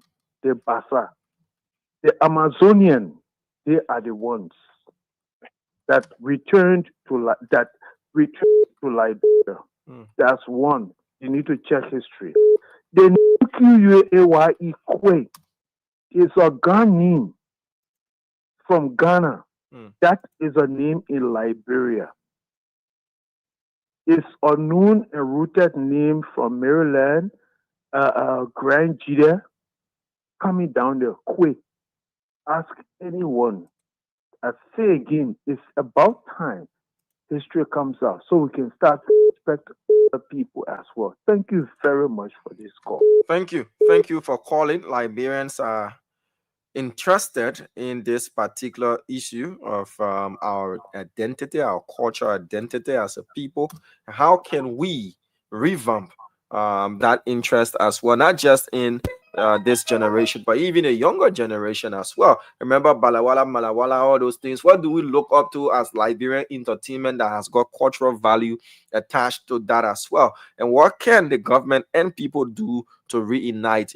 Talking about festivals, occasions, days to be celebrated, going back home, and the rest of those things. Hello? Hello? Yes, you live. Please go ahead. Thank you very much. This is Duni calling from District 6, Monserrado County. You're welcome. Yeah. Thank you. I love this program, especially what really touched my heart tonight is the tribalism. It really touched me today because I experienced that so many times. Anybody asks you what's your name, the next thing they ask you what's your tribe. And I'm trying to tell people, say I'm a Liberian. This business that is for us to fight in this country and kill people for nothing. So just ask me what my name. When I call my last name, you will know which country I come from. But I don't like people to ask me why your tribe. So I love this program, and I hope this program will continue to teach us about our country and our identity. Thank you very much. You're welcome. 0777-771-075, 055-101075. And for tonight, we do have a WhatsApp number that is scrolling below as well. You can call that number and participate. It's active for Liberians home and abroad. Hello? Hello, everyone. Brother Damo. This is Alfonso Camara back topic. You guys, thank you very much in studio for your elaboration on our tradition and culture. As I say to everybody every day, Labra is not a colony. Labra is not colony by any country because the history simplify everything simple to all. The Labra was colony by the American Colonization Society (ACS), and entire country. It's just free hands of people forming our society, like how you be other society, mother, all I do is power. No, so Labra have no tradition. And we have those tradition, but we don't want to practice it. We adapt other people's culture, tradition. Everything we do in our country, we picture ourselves for America. And America don't have culture. So Labra is a traditional country, but we don't play everything. Even when we go for African somewhere or other international conferences, we have no tradition. We have no translation without speaking English. So it's bad for our society. And Thank I you. hear everybody, Labra is not a colony, so we should not be discussing Labra is a colonization society. No, Labra has no colonization. So thank you. Thank you. Thank you very much there, Alfonso, a very regular and ardent caller here on the Spoon Network. We'll take more calls. I'm going to pin the numbers on the screen because someone is complaining that scrolling is giving them a tough time. We have a WhatsApp number for tonight. Let's take this person here. Hello. Good evening. Yes, sir. You live. Kindly go ahead. Yeah, this is Daniel Johnson. I love to be called Malawoson. I want to say thank you so much for the program this evening. And I hope our government officials and all leaders are listening because I've been following all of these programs that our country history need to be rewritten. And I think this is the time because when we go into tribalism, we listen to all of these explanations. I think the essence called our country history should be rewritten. Because we follow in the rural area, we know that up to now, the Ministry of Internal Affairs have put stop to some sunny activities, and these are things that are carrying our culture back. And other people are bringing it into modernization to say, oh, yes, we are in the modern century, but our culture is going back. So how do we understand our country history? Okay. Thank you. 0777-771075, 0555-101075 to you, Tamba and Mr. George. Just a quick question briefly before we go back to the lines. Should we be abolishing entirely the poor and Sunday thing, or we should be looking at what is outmoded and remove that part and practice the best ones? Do you think we should abolish them entirely, or look at what is outmoded and what has got negative effects and remove that part and practice the rest? What do you think? Well, in my writings, I don't refer it to poor or Sunday society. The overall topic I gave it is a Liberian traditional universities. And then put them in the subgroup of the poor and the Sandy. Look, we should not be. I agree. The number one fight that feminists have against the Sandy society is the issue of the FGM. Can that organization, can that university operate outside of that? Yes, it can. We should not throw away the baby and the water at the same time. We should find a creative. That's what happened in every civilizations. Civilizations have changed around the world to meet certain needs. Last weekend, which month we're in? We're in September, right? Last week in August, in a village called Ileshan in Ogun State in Nigeria, they practiced what we call the Oru Festival. Before, way back in the time, during that festival, there used to be human sacrifice, but that have stopped. The Oru Festival attracts more than 10,000 Nigerians from around the world that come to Nigeria just to celebrate that festival. We should not be throwing away our tradition to satisfy changes in the world. We must be recreating our tradition to work along with what is happening in the world. In my office, a long time ago, I was working in a particular area. In my office, as part of a symbol to educate my students, I had juju. And that juju was made by my friend who was a pastor. Students came and people got afraid when they were coming to my office. But my office was, I used to do a lot of collection of African symbols, went into the villages, talked to kings and chiefs and collected the symbol from them.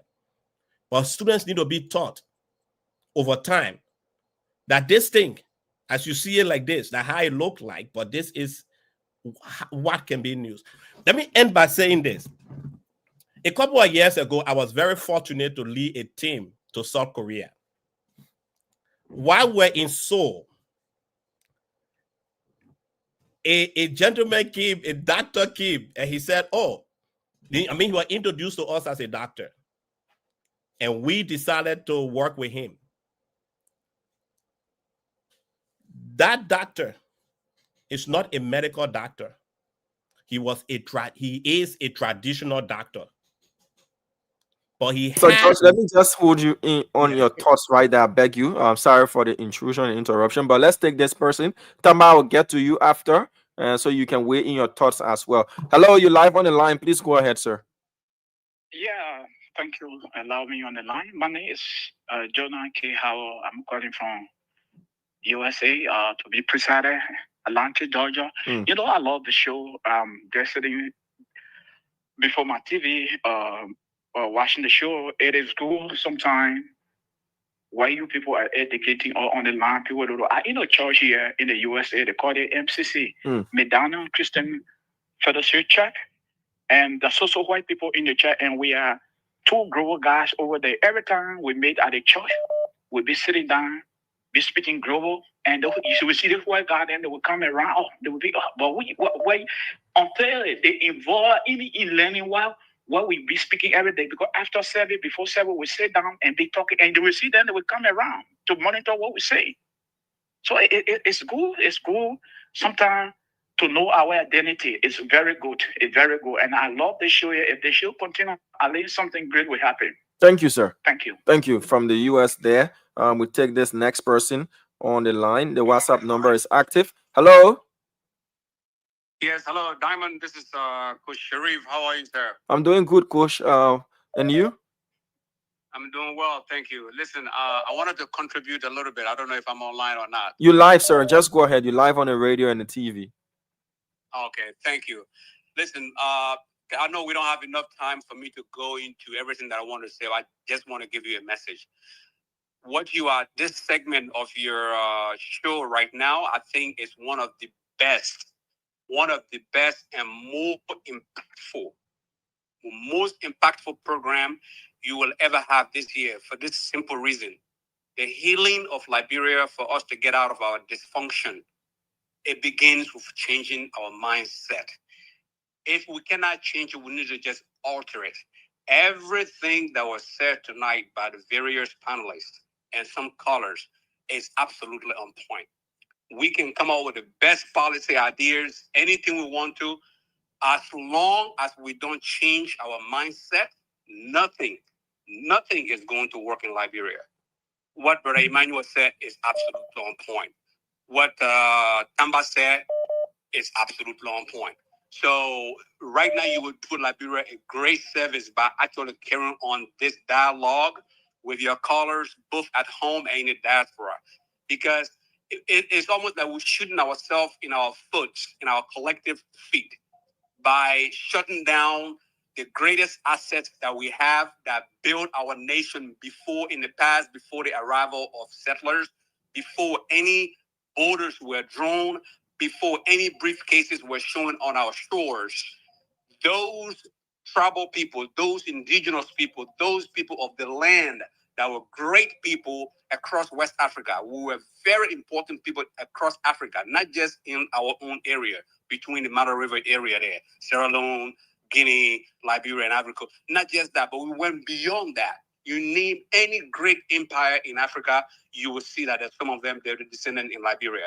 But we managed to absolutely forget about that in a very short period of time. 178 years is not a long time, to be honest with you. It's not a long time. But in a very short time, we managed to lose our greatness. And some people actually in this world tend to benefit from it. And that's very painful. I'm a product of the 70s and 80s. I left 1987. And since then, I've been trying to come back, and I've been coming back lately. But when we come back, we see a whole different nation than we left behind. Okay, Some of us, as soon as we left, the war started, the door got shut behind us, and we are pissed off. We want for our nation to be great again. Thank you, sir. So this conversation, you need, please tell Stanton to do this again. Thank you, please. Sir. We'll look into that, and I speak the public interest.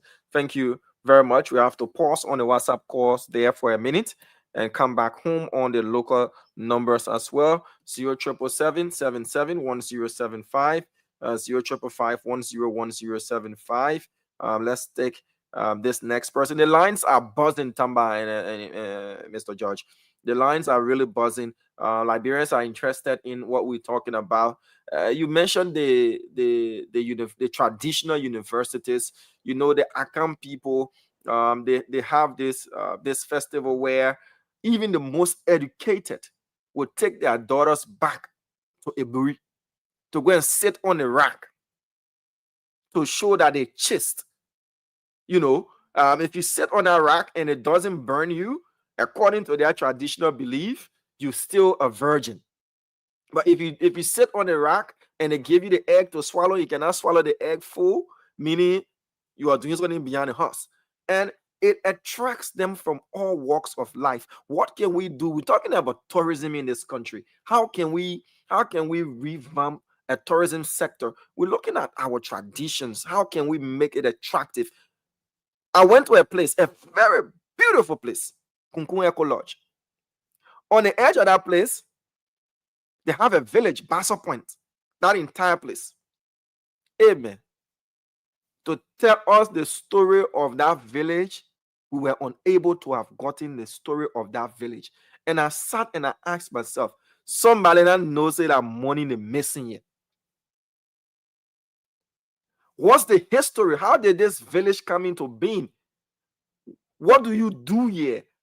You know, people can come up with stories that will interest people, and you make artifacts, you create all kinds of stuff, you sell it to both local and foreign tourists, and that village will boom. But what are we doing? Let's take this next person here on the line, and then we'll get back to Tamba. You lay your thoughts, and we'll start wrapping up at 11 o'clock. Hello? Hi, Damo. How are you? I'm good, sir. Please go ahead. Okay. So, my name is Steven Cindy. Damo, this is a very important topic that you guys ever brought forth on this phone talk show at this hour. And it's so frustrating, most especially for the young children growing up in the diaspora that are born over here, right? And the parents are not even helping. The first thing, when it even comes to the native language, the children have no clue. They want to sound like the Westerner, complete, which they are not wrong because they're going to school here, right? We understand. But if even the parents can even institute some traditional values training in the kids. My brother, when you tell even some of the kids they are from Africa, they tell you no. The parents tell you, don't tell my child that thing. When you tell them you're from Liberia, don't tell my child that thing. When you tell them you Baza, for example, don't tell my child that thing. And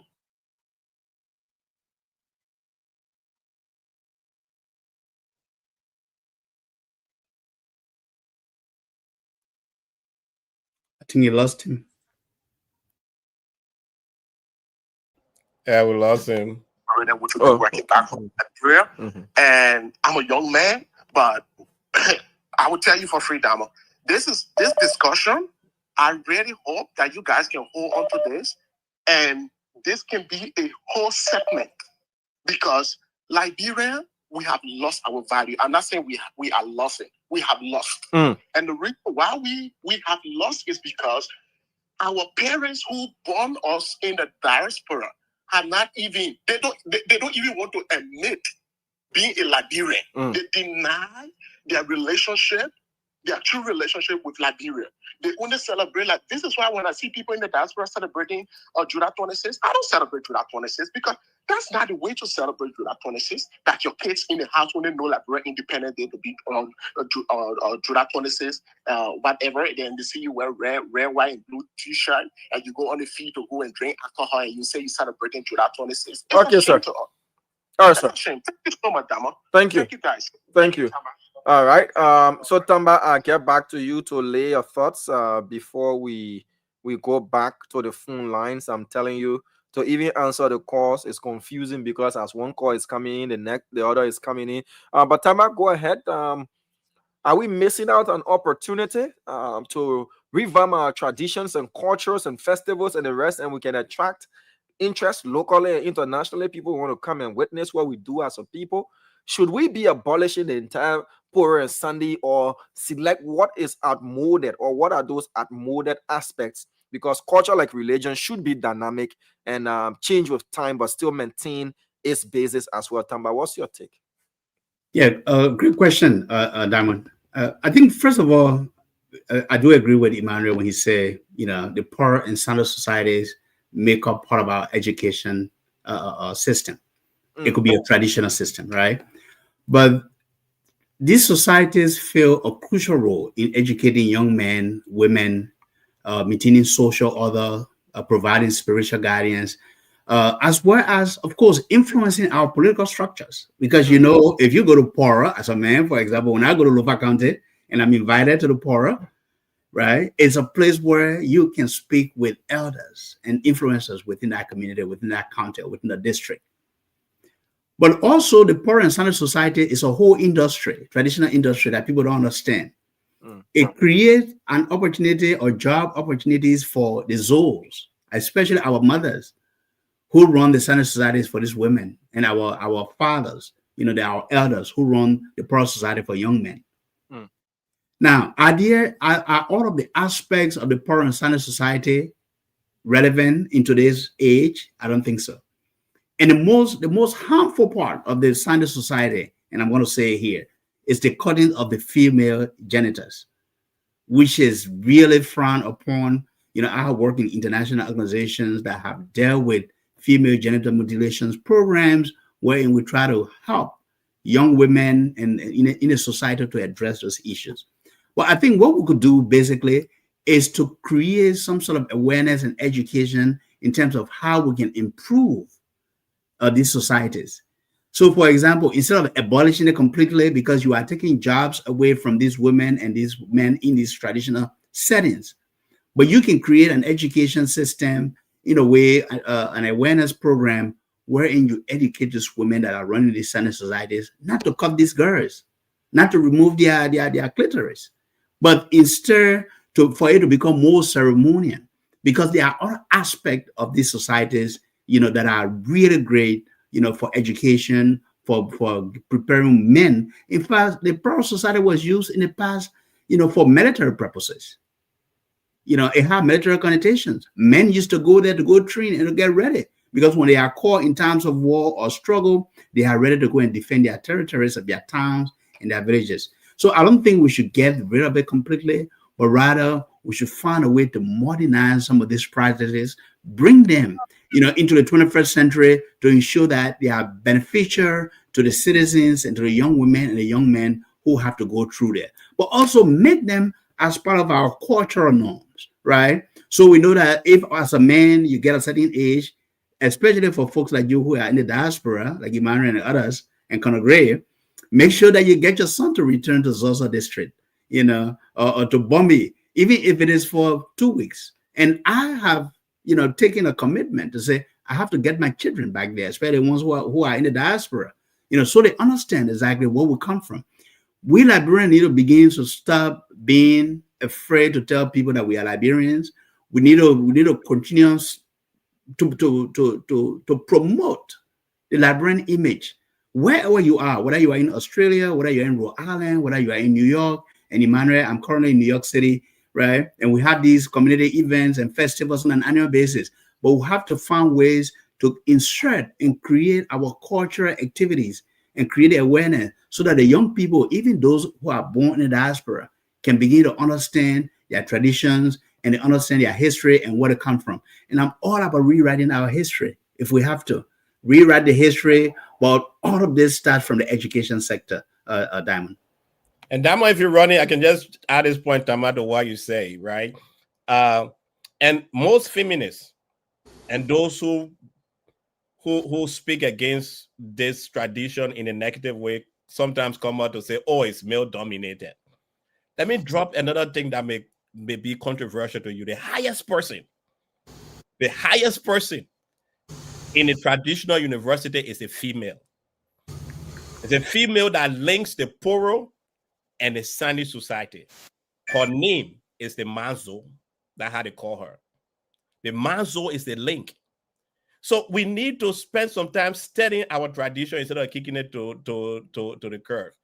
I will end with this because Damo have so many people calling. Yeah, we have a lot of calls. I love to welcome Conor Gray and Mr. Russell. Let's take this next person and then we'll take 3 calls and we'll get to Mr. Russell and Conor Gray. Hello, you live on the program. Kindly go ahead. Yeah, my name is Kofi Smart. I'm calling from the Sunshine State, Grand Canyon State. I want to thank you guys for the program. This is a conversation that really sparks many intentions across the world. What I want to say is that it's not that Liberia doesn't have culture, right? We have culture, but what I think is missing is that the amplification of our culture. For instance, if you look at the Dan, the Gil, the Poro, and Sende, these people have what we call cultural masks, which they use to display during greetings and festive activities. We have the Mandingos that they also known for good storytelling. We have the Va that has something called the Va script, which is one of the interesting writings for traditional writing in the whole of Africa. It was established in 1830s in Liberia. But what I think needs to be done is it needs to go back to educating the young people. Our civic education needs to come back into full swing. A well-developed program to amplify this culture from junior high, high school to the university. And then our culture and tourism ministry need to also get with the people in the diaspora as well as local. I think the July 26th celebration for this year was a beginning. They should tap into that and see how they can expand on that to amplify the culture around the world and locally. Okay, sir. Thank you. Thank you, Kofi. Let's take this next person here on the line. Hello. Hello to you.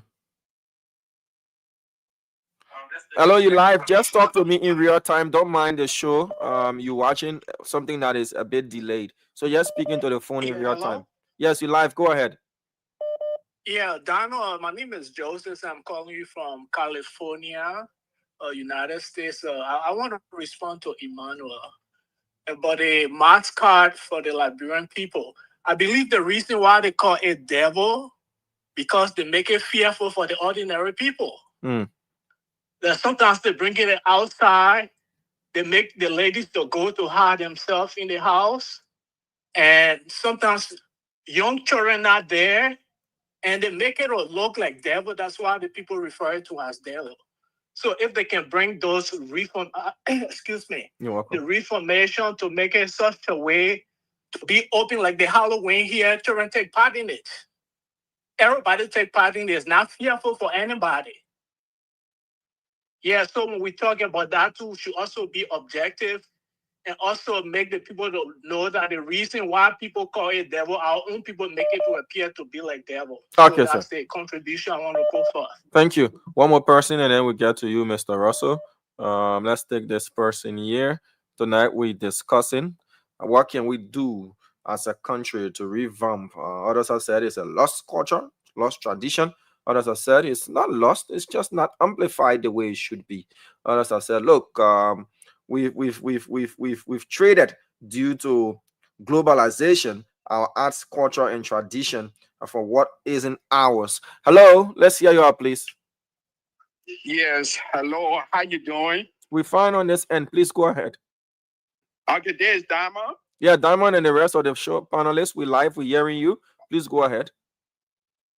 Okay, Diamond, thank you for the very beautiful show today. And my name is Emmanuel Moore. I'm calling from the USA. And really, the topic is very interesting for our culture. A very important time. You know, I want to speak on this. Liberians today, we don't love each another. Tribalism, it really destroy our country, hating one another, you know. And this thing that there is a thing that we need to discuss about concerning about Liberia, because it's very interesting. A crime man, a bastard man, they are the same people from the same country. Okay, we come to the society, the poor society, all these things. Yes, it's a good thing for the country. But sometimes our own people use the poor society. For example, when you got a case in a court, because you are not poor man, you go to the court and these two people, they are people they not here together, and your case die right there. These are the things that need to be changed. But yes, it's good for the country. Okay, sir. Really, it's good for the country. And I want for you to really continue this show, and it's very good for the country. Thank you very much for every one of you that on our show discussing about Liberia. Thank you. Thank you. On that note, we'll pause the call in for now. Go to Mr. Russell and Conor Gray to weigh in on what we've been discussing. You guys are welcome. Beginning with you, Mr. Russell. Please go ahead, sir. We're discussing Liberia. Have we lost our arts, culture, traditions? What can we do to, if not rewrite, but revamp and create interest in this particular scope of our country's identity? Please go ahead, sir. You're welcome. Okay, thank you. Just call me Winfred or Billy D. Mr. Russell thing, I guess, that's one of the that's the culture too, right? I think the Billy D. Yeah, you can just call me Billy D, brother. It's all good. No, I've been following the show. I mean, it's just a whole different. There's a lot of different pieces, a lot of different moving parts. So I'm not even sure where to jump in to make my contribution. So I mean, there's a whole bunch of things that have been said earlier, not to belabor the point, but I think this is great. Great to have a conversation like this. I disagree with those who, and I've heard this before, that we have a lost culture or we don't have a culture. You know, I don't know what that means, because we do have a culture. Every people, every nation, you know, has a culture. It's different from our culture is clearly different from others. There is no culture that is perfect. It is what it is. Our history is what it is. I think we agree with those who want us to, to amplify it and celebrate different aspects of our culture. And I see sometimes people will put down one aspect and try to elevate another aspect of our culture. But I think we have a beautiful culture. We have a beautiful story, complicated as it may be, like most every country. I mean, even the U.S., they would tell you there's a lot of ugly parts of the U.S. history that they talk about, or just some groups don't like to talk about it. But it's the history of the country nonetheless. So it's the same thing with Liberia. So one of the areas I like to start on, one of the points I like to address. I mean, like I said, there were so many different parts and so many different aspects of this conversation. But I would like to see us do a national, what I would call a national touristic inventory. Okay, that means that what that means is that we go all around the country and do a full comprehensive inventory of our touristic assets. Okay, I think that's one of the places that we have to start. And then, so we know because there is more to Bond County, for example, than Patawee Falls. We have a lot of other, assets there. So how are we cataloging and inventory these different assets? I lived and worked in River G. I was there for about maybe 2 years or so. And I remember it was a group of us. I, have pictures of this. We went to a little town, and we were trying to go across the Kavala River to Ivory Coast. And this town, there is a monument that is erected at the water's edge of this town. And on this monument, I mean, it's way back up in the forest. I'm telling you, I mean, you barely to find a road, the road to get there. But somehow we just finding our way through and navigating the bushes and all of that. But some of the townspeople had told us about about this monument. For someone who appreciates anthropology, history, and and tourism and all of that, I took a particular interest in it. But in any case, so we went there, and this monument is about, I think, President Cheeseman. President Cheeseman visited that area, and it's at the time the Ivory Coast was still a colony of France, and the governor of the French governor in Ivory Coast then came to the water edge there from the Ivory Coast side, and Cheeseman came from the other side, the Kavala River, and they met at that point, for a meeting. I mean, now whatever the meeting was about, that's a whole different conversation and maybe a research that needs to be done. But that monument still stands there with all the basic information inscripted on it. Okay, so I mean, you go to Maryland County. I mean, all over the country, you have found historical artifacts spread all over the country. Do we know where these assets are? Do we know where these artifacts are? So finding them, doing a complete inventory of them, I think it will also begin to help us better tell the story of Liberia before the republic was created.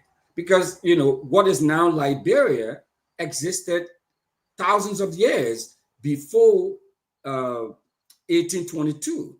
But I think what 1822 tells is the before then, I mean, the Green Coast and all of that, there was not a republic of this modern political organization called a republic. I mean, that started in 1822, but it doesn't mean that the history of Liberia started in 1822. So my first contribution, Diamond, would be that I think we need to think seriously about, if you go parts of Montserrat County or in Grand Bassa, in Edina, I mean, you have a lot of monuments there. You have a lot of these, what people used to call the so-called Congo houses there, these frame houses. That's part of our history. How are we preserving those things? How are we, making sure that people know where these different artifacts and these different touristic assets are?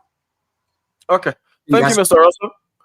Great point. That goes to the Ministry of Culture, Tourism. Even the superintendents and local authorities of these counties can take it upon themselves, because tourism has got its own fair share of bringing in huge amounts once you're able to create the air of people being able to access them as well. Gordon Gray, we're discussing Liberia, for which you are an integral part of our history. There are others who have said we've lost our traditions, our cultures. We're now borrowing from different countries. And what can we do to revamp or re-amplify, create an interest in our cultural heritage, our tourism, as well as our traditions, Gordon Gray?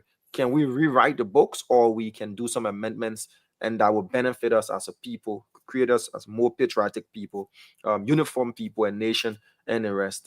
What's your thoughts on that? Well, good day, everyone. Hopefully, my audio is okay. I had to go in and out. Yeah, you're good. Yeah, good.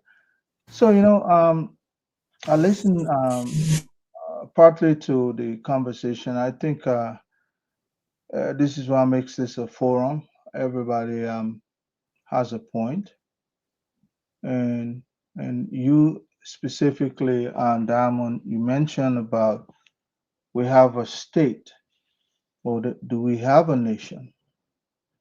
That is a very crucial question. So, in other words, we don't have a nation statehood. We have a state because a state is defined internationally as a piece of territory or geography that has people and and all the other amenities, including the military laws and so on and so forth. But are we wholesome as a state? That wholesomeness was what I think Emmanuel George made a specific reference to the Ife tribe or the Igbo tribe. I'm not sure. He said, I think Ile-Ife, if I'm not mistaken. That is the gravity that holds the state, Nigeria in general, in place. As a country, we probably lack that. But we have 200 years worth of history. Can we throw that away and start afresh? I do believe that we can make some amendments like Burkina Faso, which was former Upper Volta. They felt the name Upper Volta did not bring them together because it was colonially appended. So now they need something that will rally all of them as a nation in one, living in a state.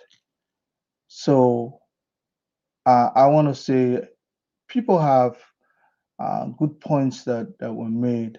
We do have rich history, rich culture, but I want to be able to go back to the pre 1980 era where I can become superintendent of Nimba County, even though I'm not from there. But Nimba resides within Liberia. I want to be able to go back to Bassa and be the superintendent there. When we begin to look at us as Liberians, other than from our tribal affiliation, then we begin to move towards nation statehood, if you ask me. Otherwise, it's going to be um, a war of all against all. And probably God is the only ultimate decider, those of us who believe in God. But we need to come out and establish a uniform history. Burkina changed deliberately from Upper Volta because they wanted to have something that they will feel in touch, not something that was given to them. And I still believe that even though we have 200 years worth of history, we don't have a uniform history. If you went to Malaysia, it's a group of islands together that feel like a nation state. We have that in Liberia. We have different segment of our society with different tribal identity. But do we feel as a united country? If you ask me, I would say we're still going about the way how Liberia, if you ask me, I would say it was founded on false path. And the history itself was imported. I like Emmanuel George's perspective. Unless if we accepted our imported history, where at one time they say to be they define Liberian citizen as somebody who was born in the United States that migrated.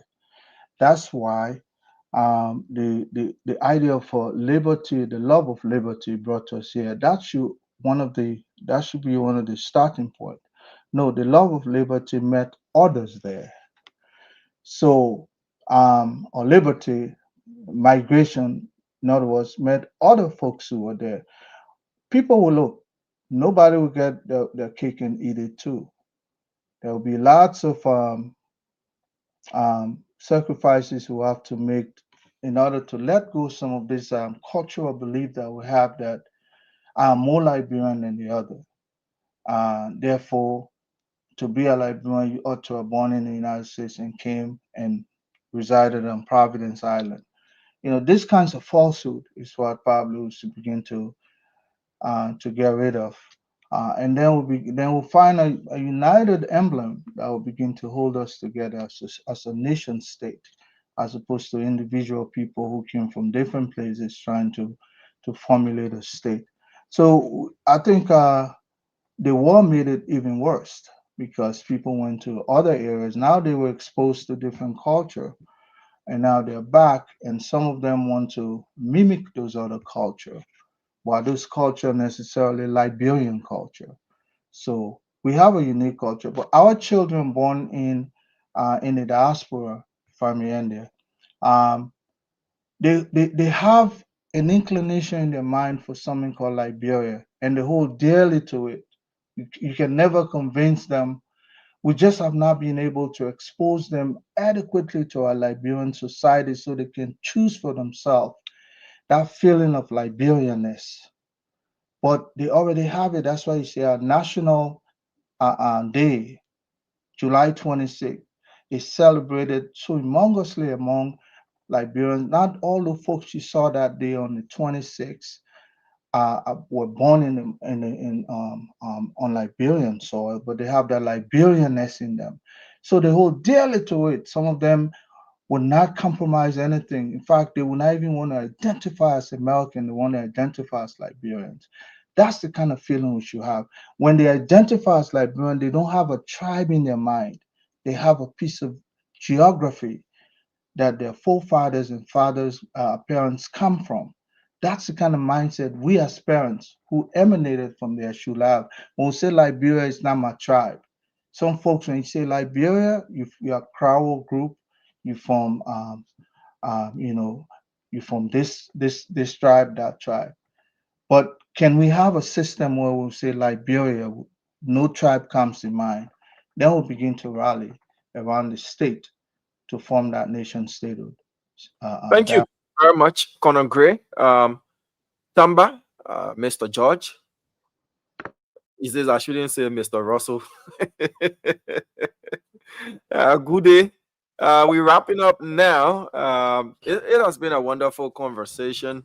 We're trying to negotiate that on Saturdays we can have a less political show, more of a social and educative one, that we can all share our ideas and better push on things that can make our country better and effect changes in other ways than waiting on politicians to do.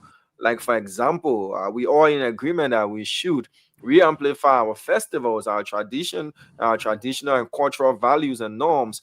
Even people want to go and watch the Sunday graduation, where we were to, be able to make it dynamic in a way that there can be some changes. It is going to benefit our entire region. When girls are graduating and it's a spectacle, and your family members will have to come from all around, even people who are non-natives, to watch the spectacle. Guest houses will make money.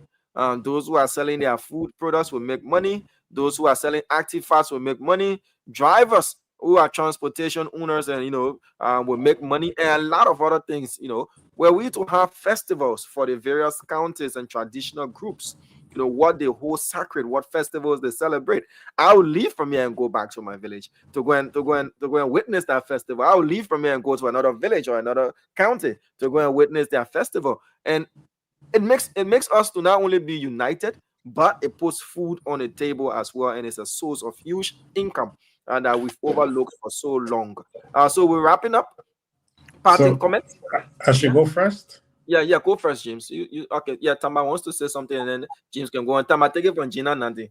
Yeah, Tamba, go ahead. James, let me go first, okay? I'm about okay. Anyways, I mean, we're gonna be current 24 hours. Then you complaining that your device going off. No, I forgot my charger today. We went somewhere. I left my charger at my friend's place. Yeah, okay, I'm going to try to wrap it up in 2 minutes. Look, first of all, I want to thank you, Diamond, for the topic tonight. It started initially, and then it became the topic of discussion tonight. And I always say, when we come on Spoon Talk today remains one of the biggest platforms in Liberia, and we should always use it to create awareness and to educate our people, because they are listening and they are following. And we thank you all for following in Radio Land and online as well.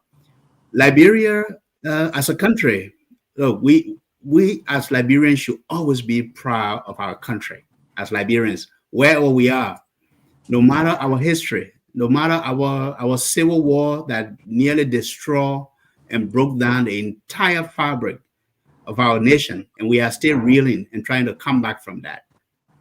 We have had political leaders and leaders of our country that have made some bad decisions that led us down this road. And I always say, since the war, our leaders have made mistakes. Instead of trying to go back to really learn the history and understand what we made mistake, why we went to civil war, why 250,000 people lost their lives. We got right back to politics and to dominate. And our politics today, some people try to take advantage of the tribal aspect of our country. Liberians are tribalist, whether we want it or not. And that tribalism has, basically is ingrained into our political settings, is ingrained into our way of life. Our traditions are not bad at all. Can we improve some of them? Can we bring them into the 21st century so that we can basically see how we can change some of the practices, like the female genital mutilation? The Sunday and Pearl societies remain central to the traditions of Liberia. And that's what we need to look at those aspects that are good, that we can promote. But also, look, talking about changing symbols, changing the seal or the flag, I don't necessarily agree with all of the things that we say we should change everything. I think the model that we adopted from the United States, the democracy that we adopted, it is a good democracy. But our leaders have just failed to perfect it in a way that democracy is for everyone, where there's opportunity for all. So what is happening is that when one political party comes to power, they dominate the resources, they dominate the political power, they dominate everything, while the majority of the populations are still trying to get by.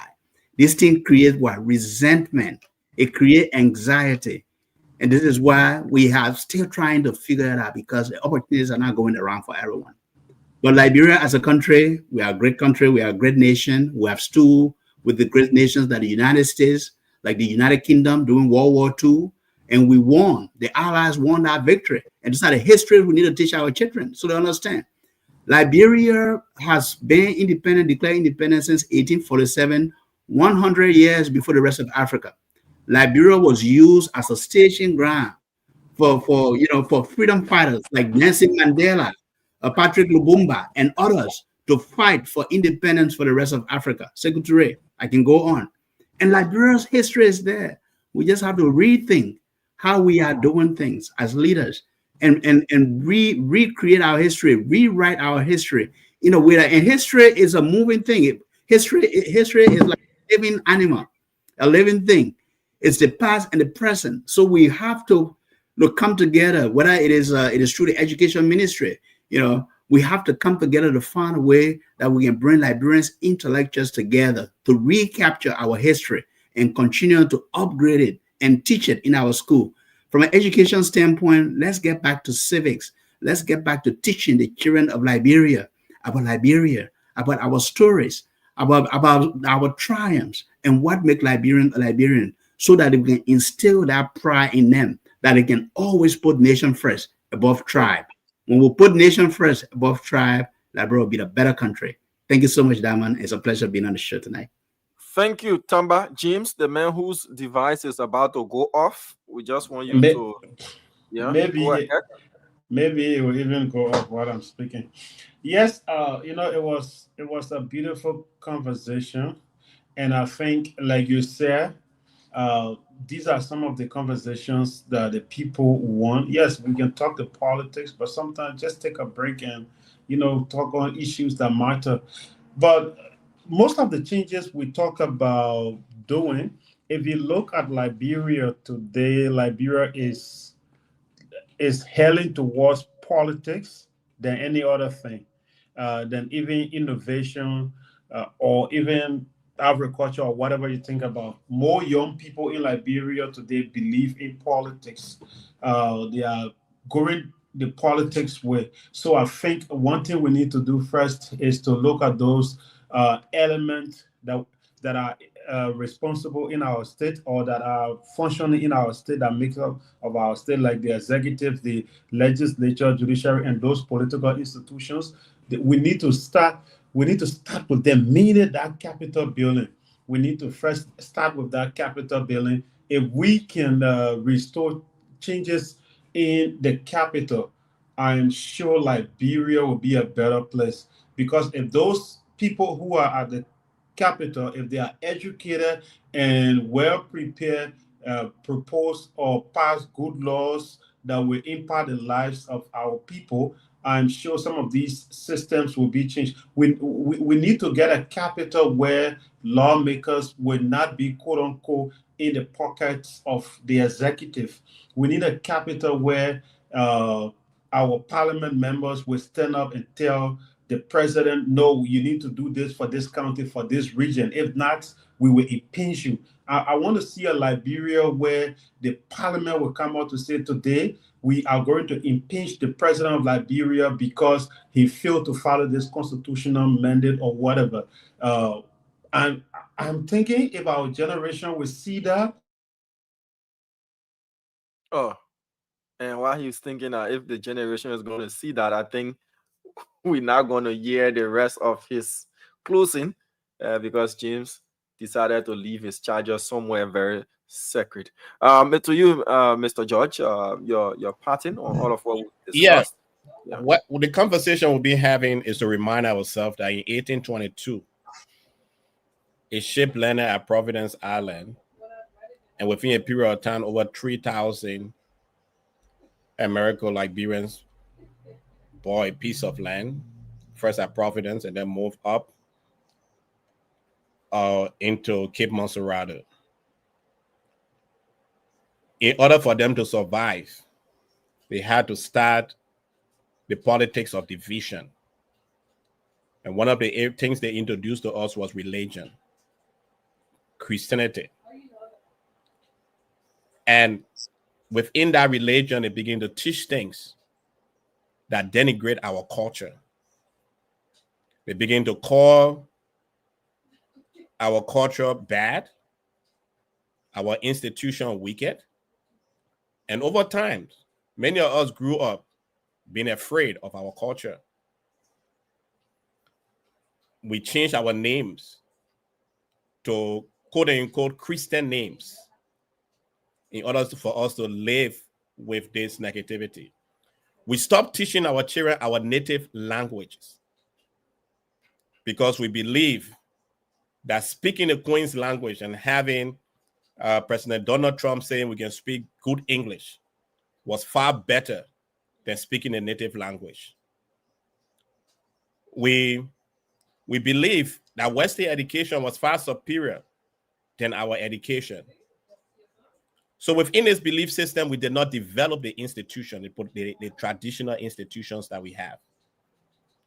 So we fought against those institutions. Therefore, it was not until 1945 that we agreed that there was a need for us to respect the average Liberians and start having that conversation. Unfortunately, what have been placed in the system seems to be difficult for us to change from. But I want to thank the modern Liberians who have traveled around the world and have got to see that tradition was very important. The founder of Singapore said it this way, that in order for us to grow as a nation, we have to learn from other societies, but we have to adapt what we learned from those societies into our society, our culture, before we can develop. And I think that's what we need to do in Liberia. I will call on our government, like many of the callers have been calling, call on our government that it's important at this point in time for us to reinstate civic education in our school and have at the University of Liberia, Liberian Society, Liberian universities, a course, now a 100-level course that will be a general course for every Liberian student in the university to understand Liberian culture. I will call on our brothers at the history department at the University of Liberia to help us to write our true history, Because every one of us Liberians know that the history of Liberia did not start in 1822. Because the same book that tells you and I that the Liberian history started in 1822 tells us that that land was purchased for $100,000. Who did they purchase the land from? Who were those people? How did those people live? How did those people survive? How did they get to where they were? How did they have the wisdom of the negotiation that they could sell that property for $100,000? That should be our history that we should be writing. For those of you who have followed us for over 3 hours, thank you so much for being a part of this program. Thank you. Thank you, Mr. George. Good having you on. Winfred, since you say I shouldn't say Mr. Russell, I think you said Bobby D or so. No. No, my man. Why are you making an issue out of it? That's why you keep repeating this stuff. I said Billy, Billydee. Billy Okay, D. Billy D. I'm writing that down. So Yes. I don't. It's not your name Billy D. Is that your official name? My name is Billy D. Russell. Yeah. Oh, okay. Yeah. Okay. Winfred is my formal name. Okay. Most everyone knows me as Billy D. But I'm just saying that we try to keep it as informal as possible. Okay. Back home, yes, sir. You see everybody try to hold on to all these different titles and stuff like that. Even growing up in this system, it may be part of our culture and tradition, right? So, but it's just one thing that I just like to keep it simple and keep it moving. No, like I've said, earlier, this is a fascinating conversation. There are so many different moving pieces and moving parts to it. There was some aspect of it I do agree with, and sorry I didn't join the show earlier, be able to contribute more comprehensively.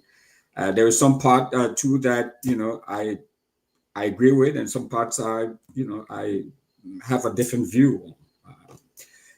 So your history is your history. I don't know what benefit is going to do us as a nation, as a people, to rewrite our history.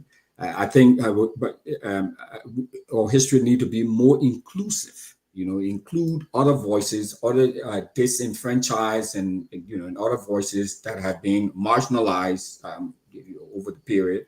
I think we need to ensure that all of those voices are included.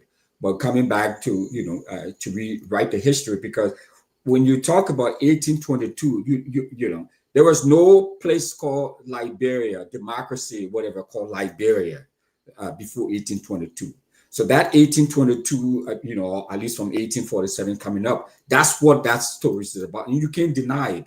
That's what it is, right?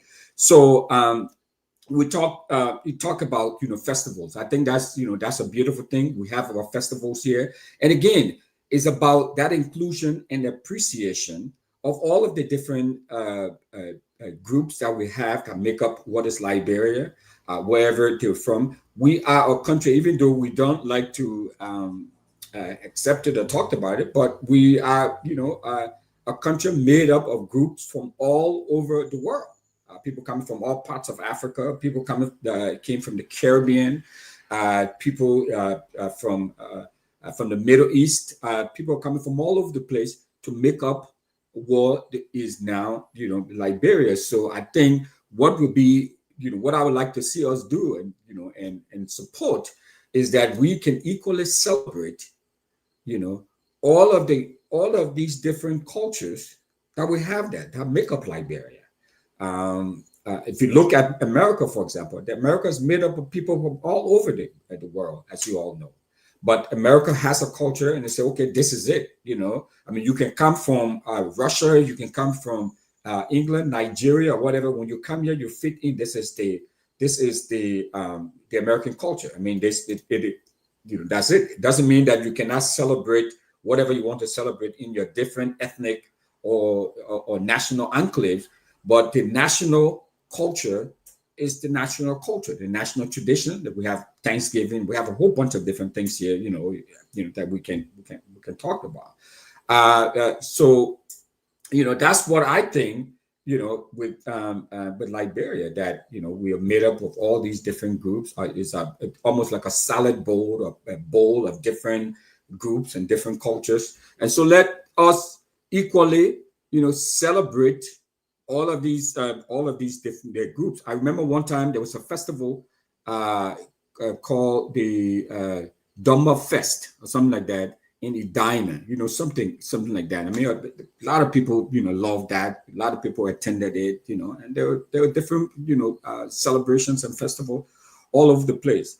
I think the Poro and the Sandy Society, just like the Freemasons and the Rotary and all these different groups, they are important in the culture. I think the Poro and Sandy Society, they're important.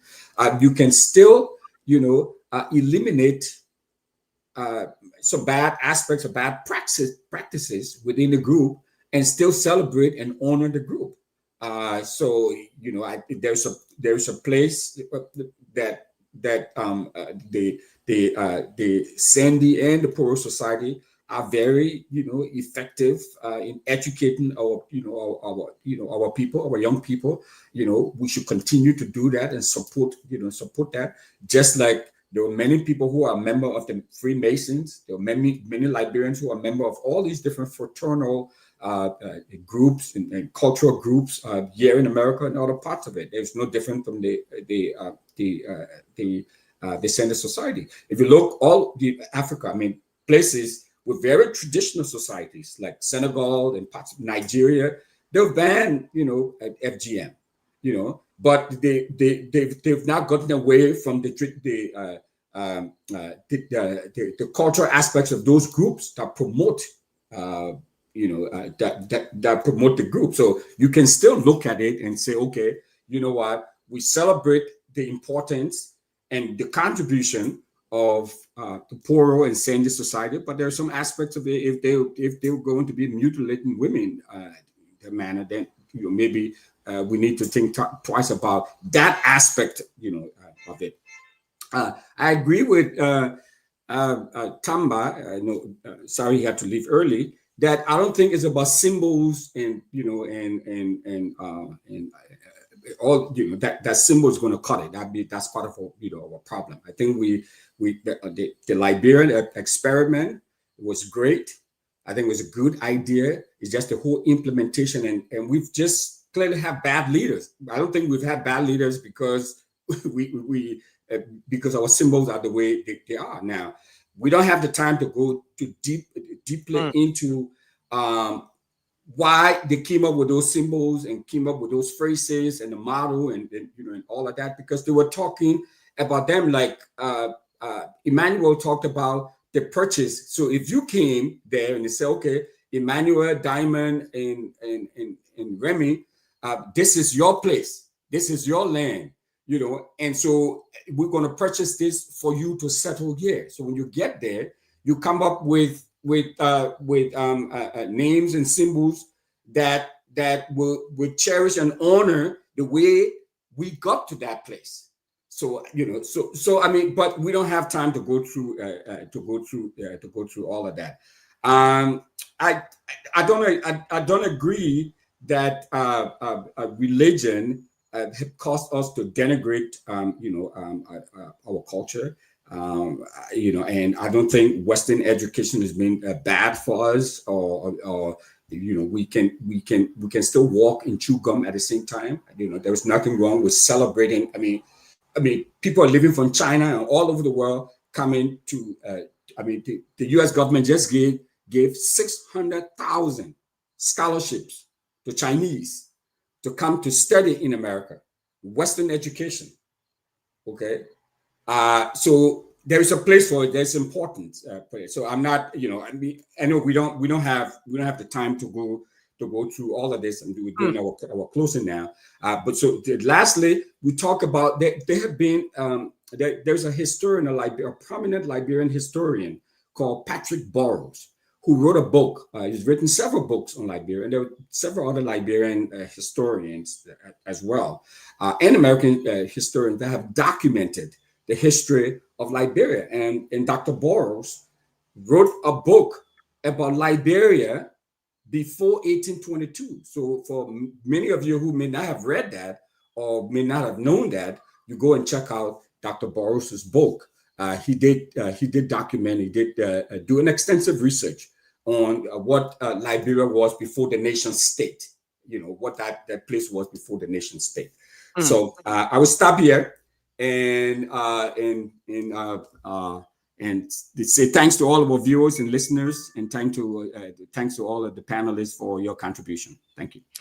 Thank you very much, Conor Gray. Your party wrapped up in one for us. Yeah, Diamond, thank you so much. You know, before Patrick Burrows, there were Monde B. Akpang, the gentleman from Abasiata, professor Indiana State. And before that, there was Gus Libanov. Those two historians on Liberia, tell very, unrevealed story about our country. But then somebody spoke about having a state, a nation that will incorporate everybody. Inclusive was the word they used. I think it was Stamba. In order to be inclusive, Nigeria, for instance, as a nation state, since they have modern history, they tend to incorporate that in a fourth republic, where military rule was turned over to civilian rule led by Olusegun Obasanjo. And that was considered the fourth republic. And today, I think Nigeria has the fifth republic. There's a reason why people have this semblance of republics shooting up.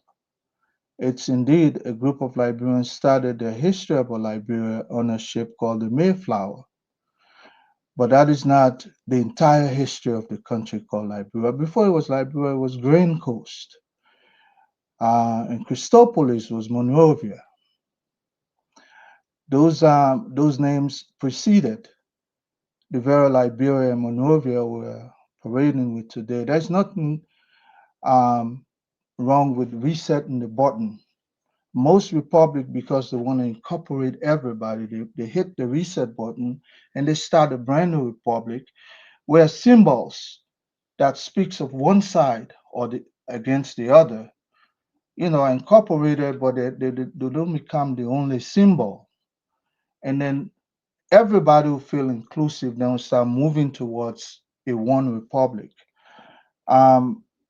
I don't think it did us justice for the Constitution of Liberia to be curbed initially on a ship called the Mayflower, because then that did not incorporate the actual Liberian tradition, which we can have incorporated in a brand new republic if we were to evolve.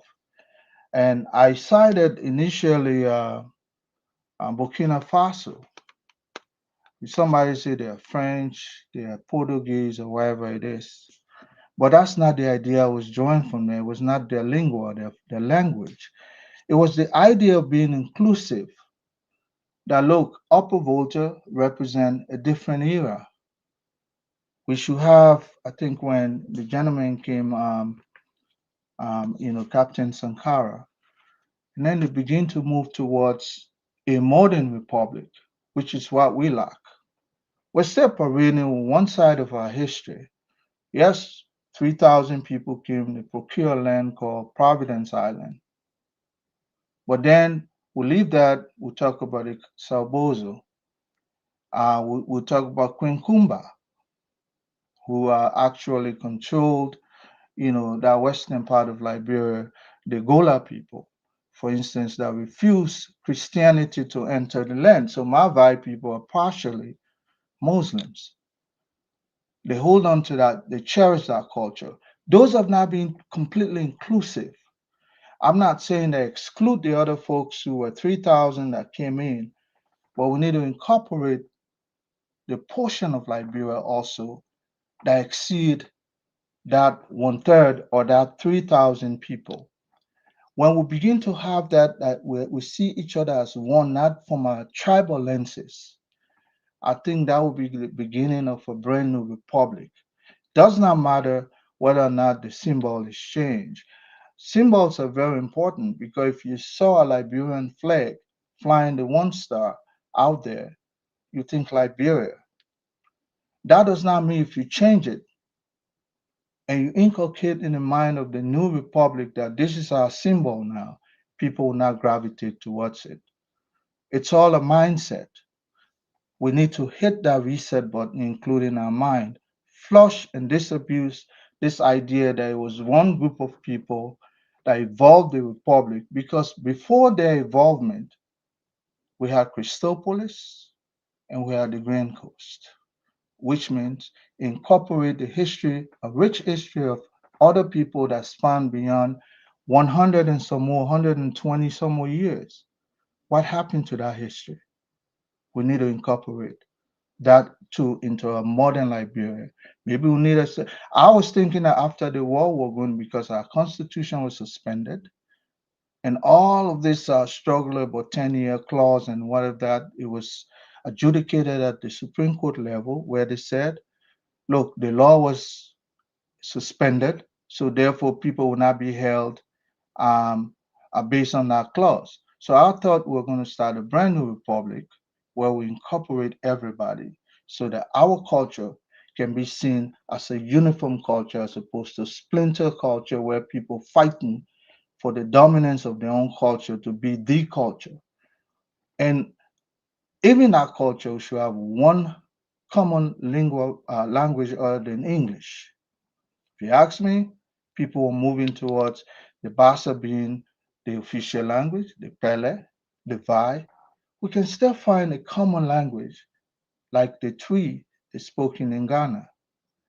Just that language, away from the English language, helps Ghanaian to feel more inclusive in their country than we feel. I know people will say, why speak Pele? Why should I learn to speak Pele? Why should I learn to speak Bassa? But if we have a common lingua, other than the English or the Liberian English, I think that also will help us to feel inclusive. Thank you, Conangre. That's my own point. Beautiful closing. And as you rightly said, this has been a wonderful conversation. I'll close on this. We must be intentional about what we want to do, even when it comes to our culture, our heritage, our traditions. Is all hope lost? No. Can we do some and leave some and try some? Yes. But what are those that we can do? Like Billy D said, let's create a catalog of our touristic sites, our traditional and cultural activities, and the rest. Let's go back in those villages, and look for what are the oral histories. What can oral historians tell us? What's written? What can we reignite? What can we do? There are some that can be done, And once we create that, we have a whole ministry that deals with cultural affairs and tourism. I heard it's about to be a bureau by itself or an authority by itself. That should be one of its mandates. Let's reconscientize ourselves. Then we come to the educational sector. What can we do? We can teach ethics. We can teach traditional values. We can teach culture. We can teach respect. It's because we're not teaching these things. That is why even when you're driving in Liberia, you have to be insulting in your car, or even if you can't stand it, you have to bring down, roll crack your glass down and say a lot of things because we're just indisciplined. And it starts from the very fabric of the family. It comes up to the community and the society. What can we do? As a primary student, we're learning culture, to dance. JJ Roberts, they were teaching us how to dance. And I used to look forward to that particular class because it's not only exciting. You go out on the field, you dance, you do all kinds of stuff. You become entertained and you become more curious. And tourism and culture in itself has got money. That is why other countries are cashing in big on that. People get curious, they want to learn. We have a rich history, not just our traditional aspect, but our contributions to the world over. Go to Saninkole, the birthplace of the OAU. Are we cashing in on that as a country? We are not. When Sekou Touré and Kwame Nkrumah and William V.S. Todman met at that historic site, we are not cashing in on that particular thing. You know, there are so many historical artifacts. The Providence Island, as the first African independent country, where it all started for us as that, we allow that place to go in to become a ruin. It's debris. Is you don't want to go there. What are we doing about that? The civil crisis that we fought in this country, it should be taught so that our children and people know that we cannot make that mistake anymore. There should be monuments to that effect. It's a dark part of our history, but it's a history we don't want to repeat. It should be included. We go there. Ghanaians are cashing in on the slave trade. Is it a good thing to talk? No, it was a dark part of the African continent history, but they're cashing in on it. People leave from all around the world and go to Cape Coast Castle and Elmina to experience what their forefathers experienced. We take our presidential vehicles, we put them on the elements. Rain beat the car, sunshine on it, it start to corrode and rust. Where is the presidential museum? That presidents sat here. Presidents drove these vehicles. Going towards Kunkun, when you get off the river from the Marshall River and you get to Basso Point, there is a beautiful stretch of the savannah. Guess what? The Americans were based there. Their bunkers are still there. When we contributed to the World War II and everything, we are letting all of these to just become ruins. On the larger scale, the government, if we're not making gains to attract international organizations and multilateral companies, we can attract visitors to our country. We can portray our country as a place that you want to come and get historical facts and the rest. And it's a big industry. It's a very big industry. The unemployment thing we're struggling with, if you are a content creator, take your camera, take your phone. I challenge you today. I'm giving you free money-making idea. Move from village to village in Liberia and catalog Liberian history, Liberian tradition, Liberian arts, Liberian culture. See the people in the villages that explain to you how their villages came into being, where's their sacred river, why you can go to this place, why you can do this, how you can do that. I'm telling you, your blog or your vlog is going to make you a lot of money. We are interested in these things. By the end of the day, if we all contribute our own quota, we can at least save a big chunk of our historical facts and our culture. We took away all of the power from the chiefs. While other countries, their chiefs are powerful. Very, very powerful. They hold their people together.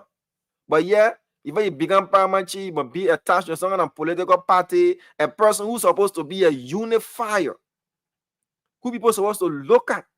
You must pledge political allegiance somewhere, everything, before you can rule your people or you can exert some sort of authority. We shredded everything. But there are some things we can do. And as a young Liberian, I want to see that. So I'm challenging other young Liberians. Take your phone. Go to places. Go to Clay Ashland. Go to River G. Go to Maryland. Go to Grand Gide. Go to different parts. Guess how many persons you can employ if you are just one vlogger? You can employ a camera person. You can employ an editor and a producer. You can employ yourself. You have a driver who will be from a car rental if you don't have a vehicle. That's giving them some employment. You will also provide temporary employment and opportunities for guest houses, even those who will be doing a lot of other things for you. And together, we can make gains. So, folks, thank you for the program. Look forward to being here again on Saturday with you, Conor Gray, Billy D, Mr. George. Tamba left us, James as well. He wasn't saved by his battery. And we can all contribute. Later, we will start to bring on experts, the historians, the chiefs, the traditionalists, the rest of the people who've got a stake in this. And let's see if we can reignite a spirit of consciousness in our country. Because if we are conscious, we are integrous people, we'll go a long way in making sure that we treat each other the way we want to be treated and see our country move forward. Because we do not have that pride and that love for each other. So when they give you medicine to care in a village for the people, you take 70% of the medicine and sell it in Morovia. The 30% you carry, you sell it again, and you come back. Because we don't love each other, we don't see each other as equals. We're not patriotic, we're not nationalistic, and above all, we don't see each other as one. Thank you so much for watching. We'll be back on Monday. Spoon Talk comes your way on Monday. We will be live on Voice of Liberia and its subsidiaries beginning Monday, the 22nd of September. The MCC and its delegation arrives in the country on Monday as well. And former President Weah arrives in the country on Monday as well. Which one is more newsworthy to you? That's your choice. By the end of the day, have yourselves a wonderful night. And thank you to everybody. Thank you for listening, and bye-bye. Mr. Russell, good night. Conor Gray, good night to you. Mr. George, good night to you. And to everybody listening and watching, good night to you as well. We close with the theme song, and we wish you can also contribute to this program every Saturday if CEO doesn't change his mind.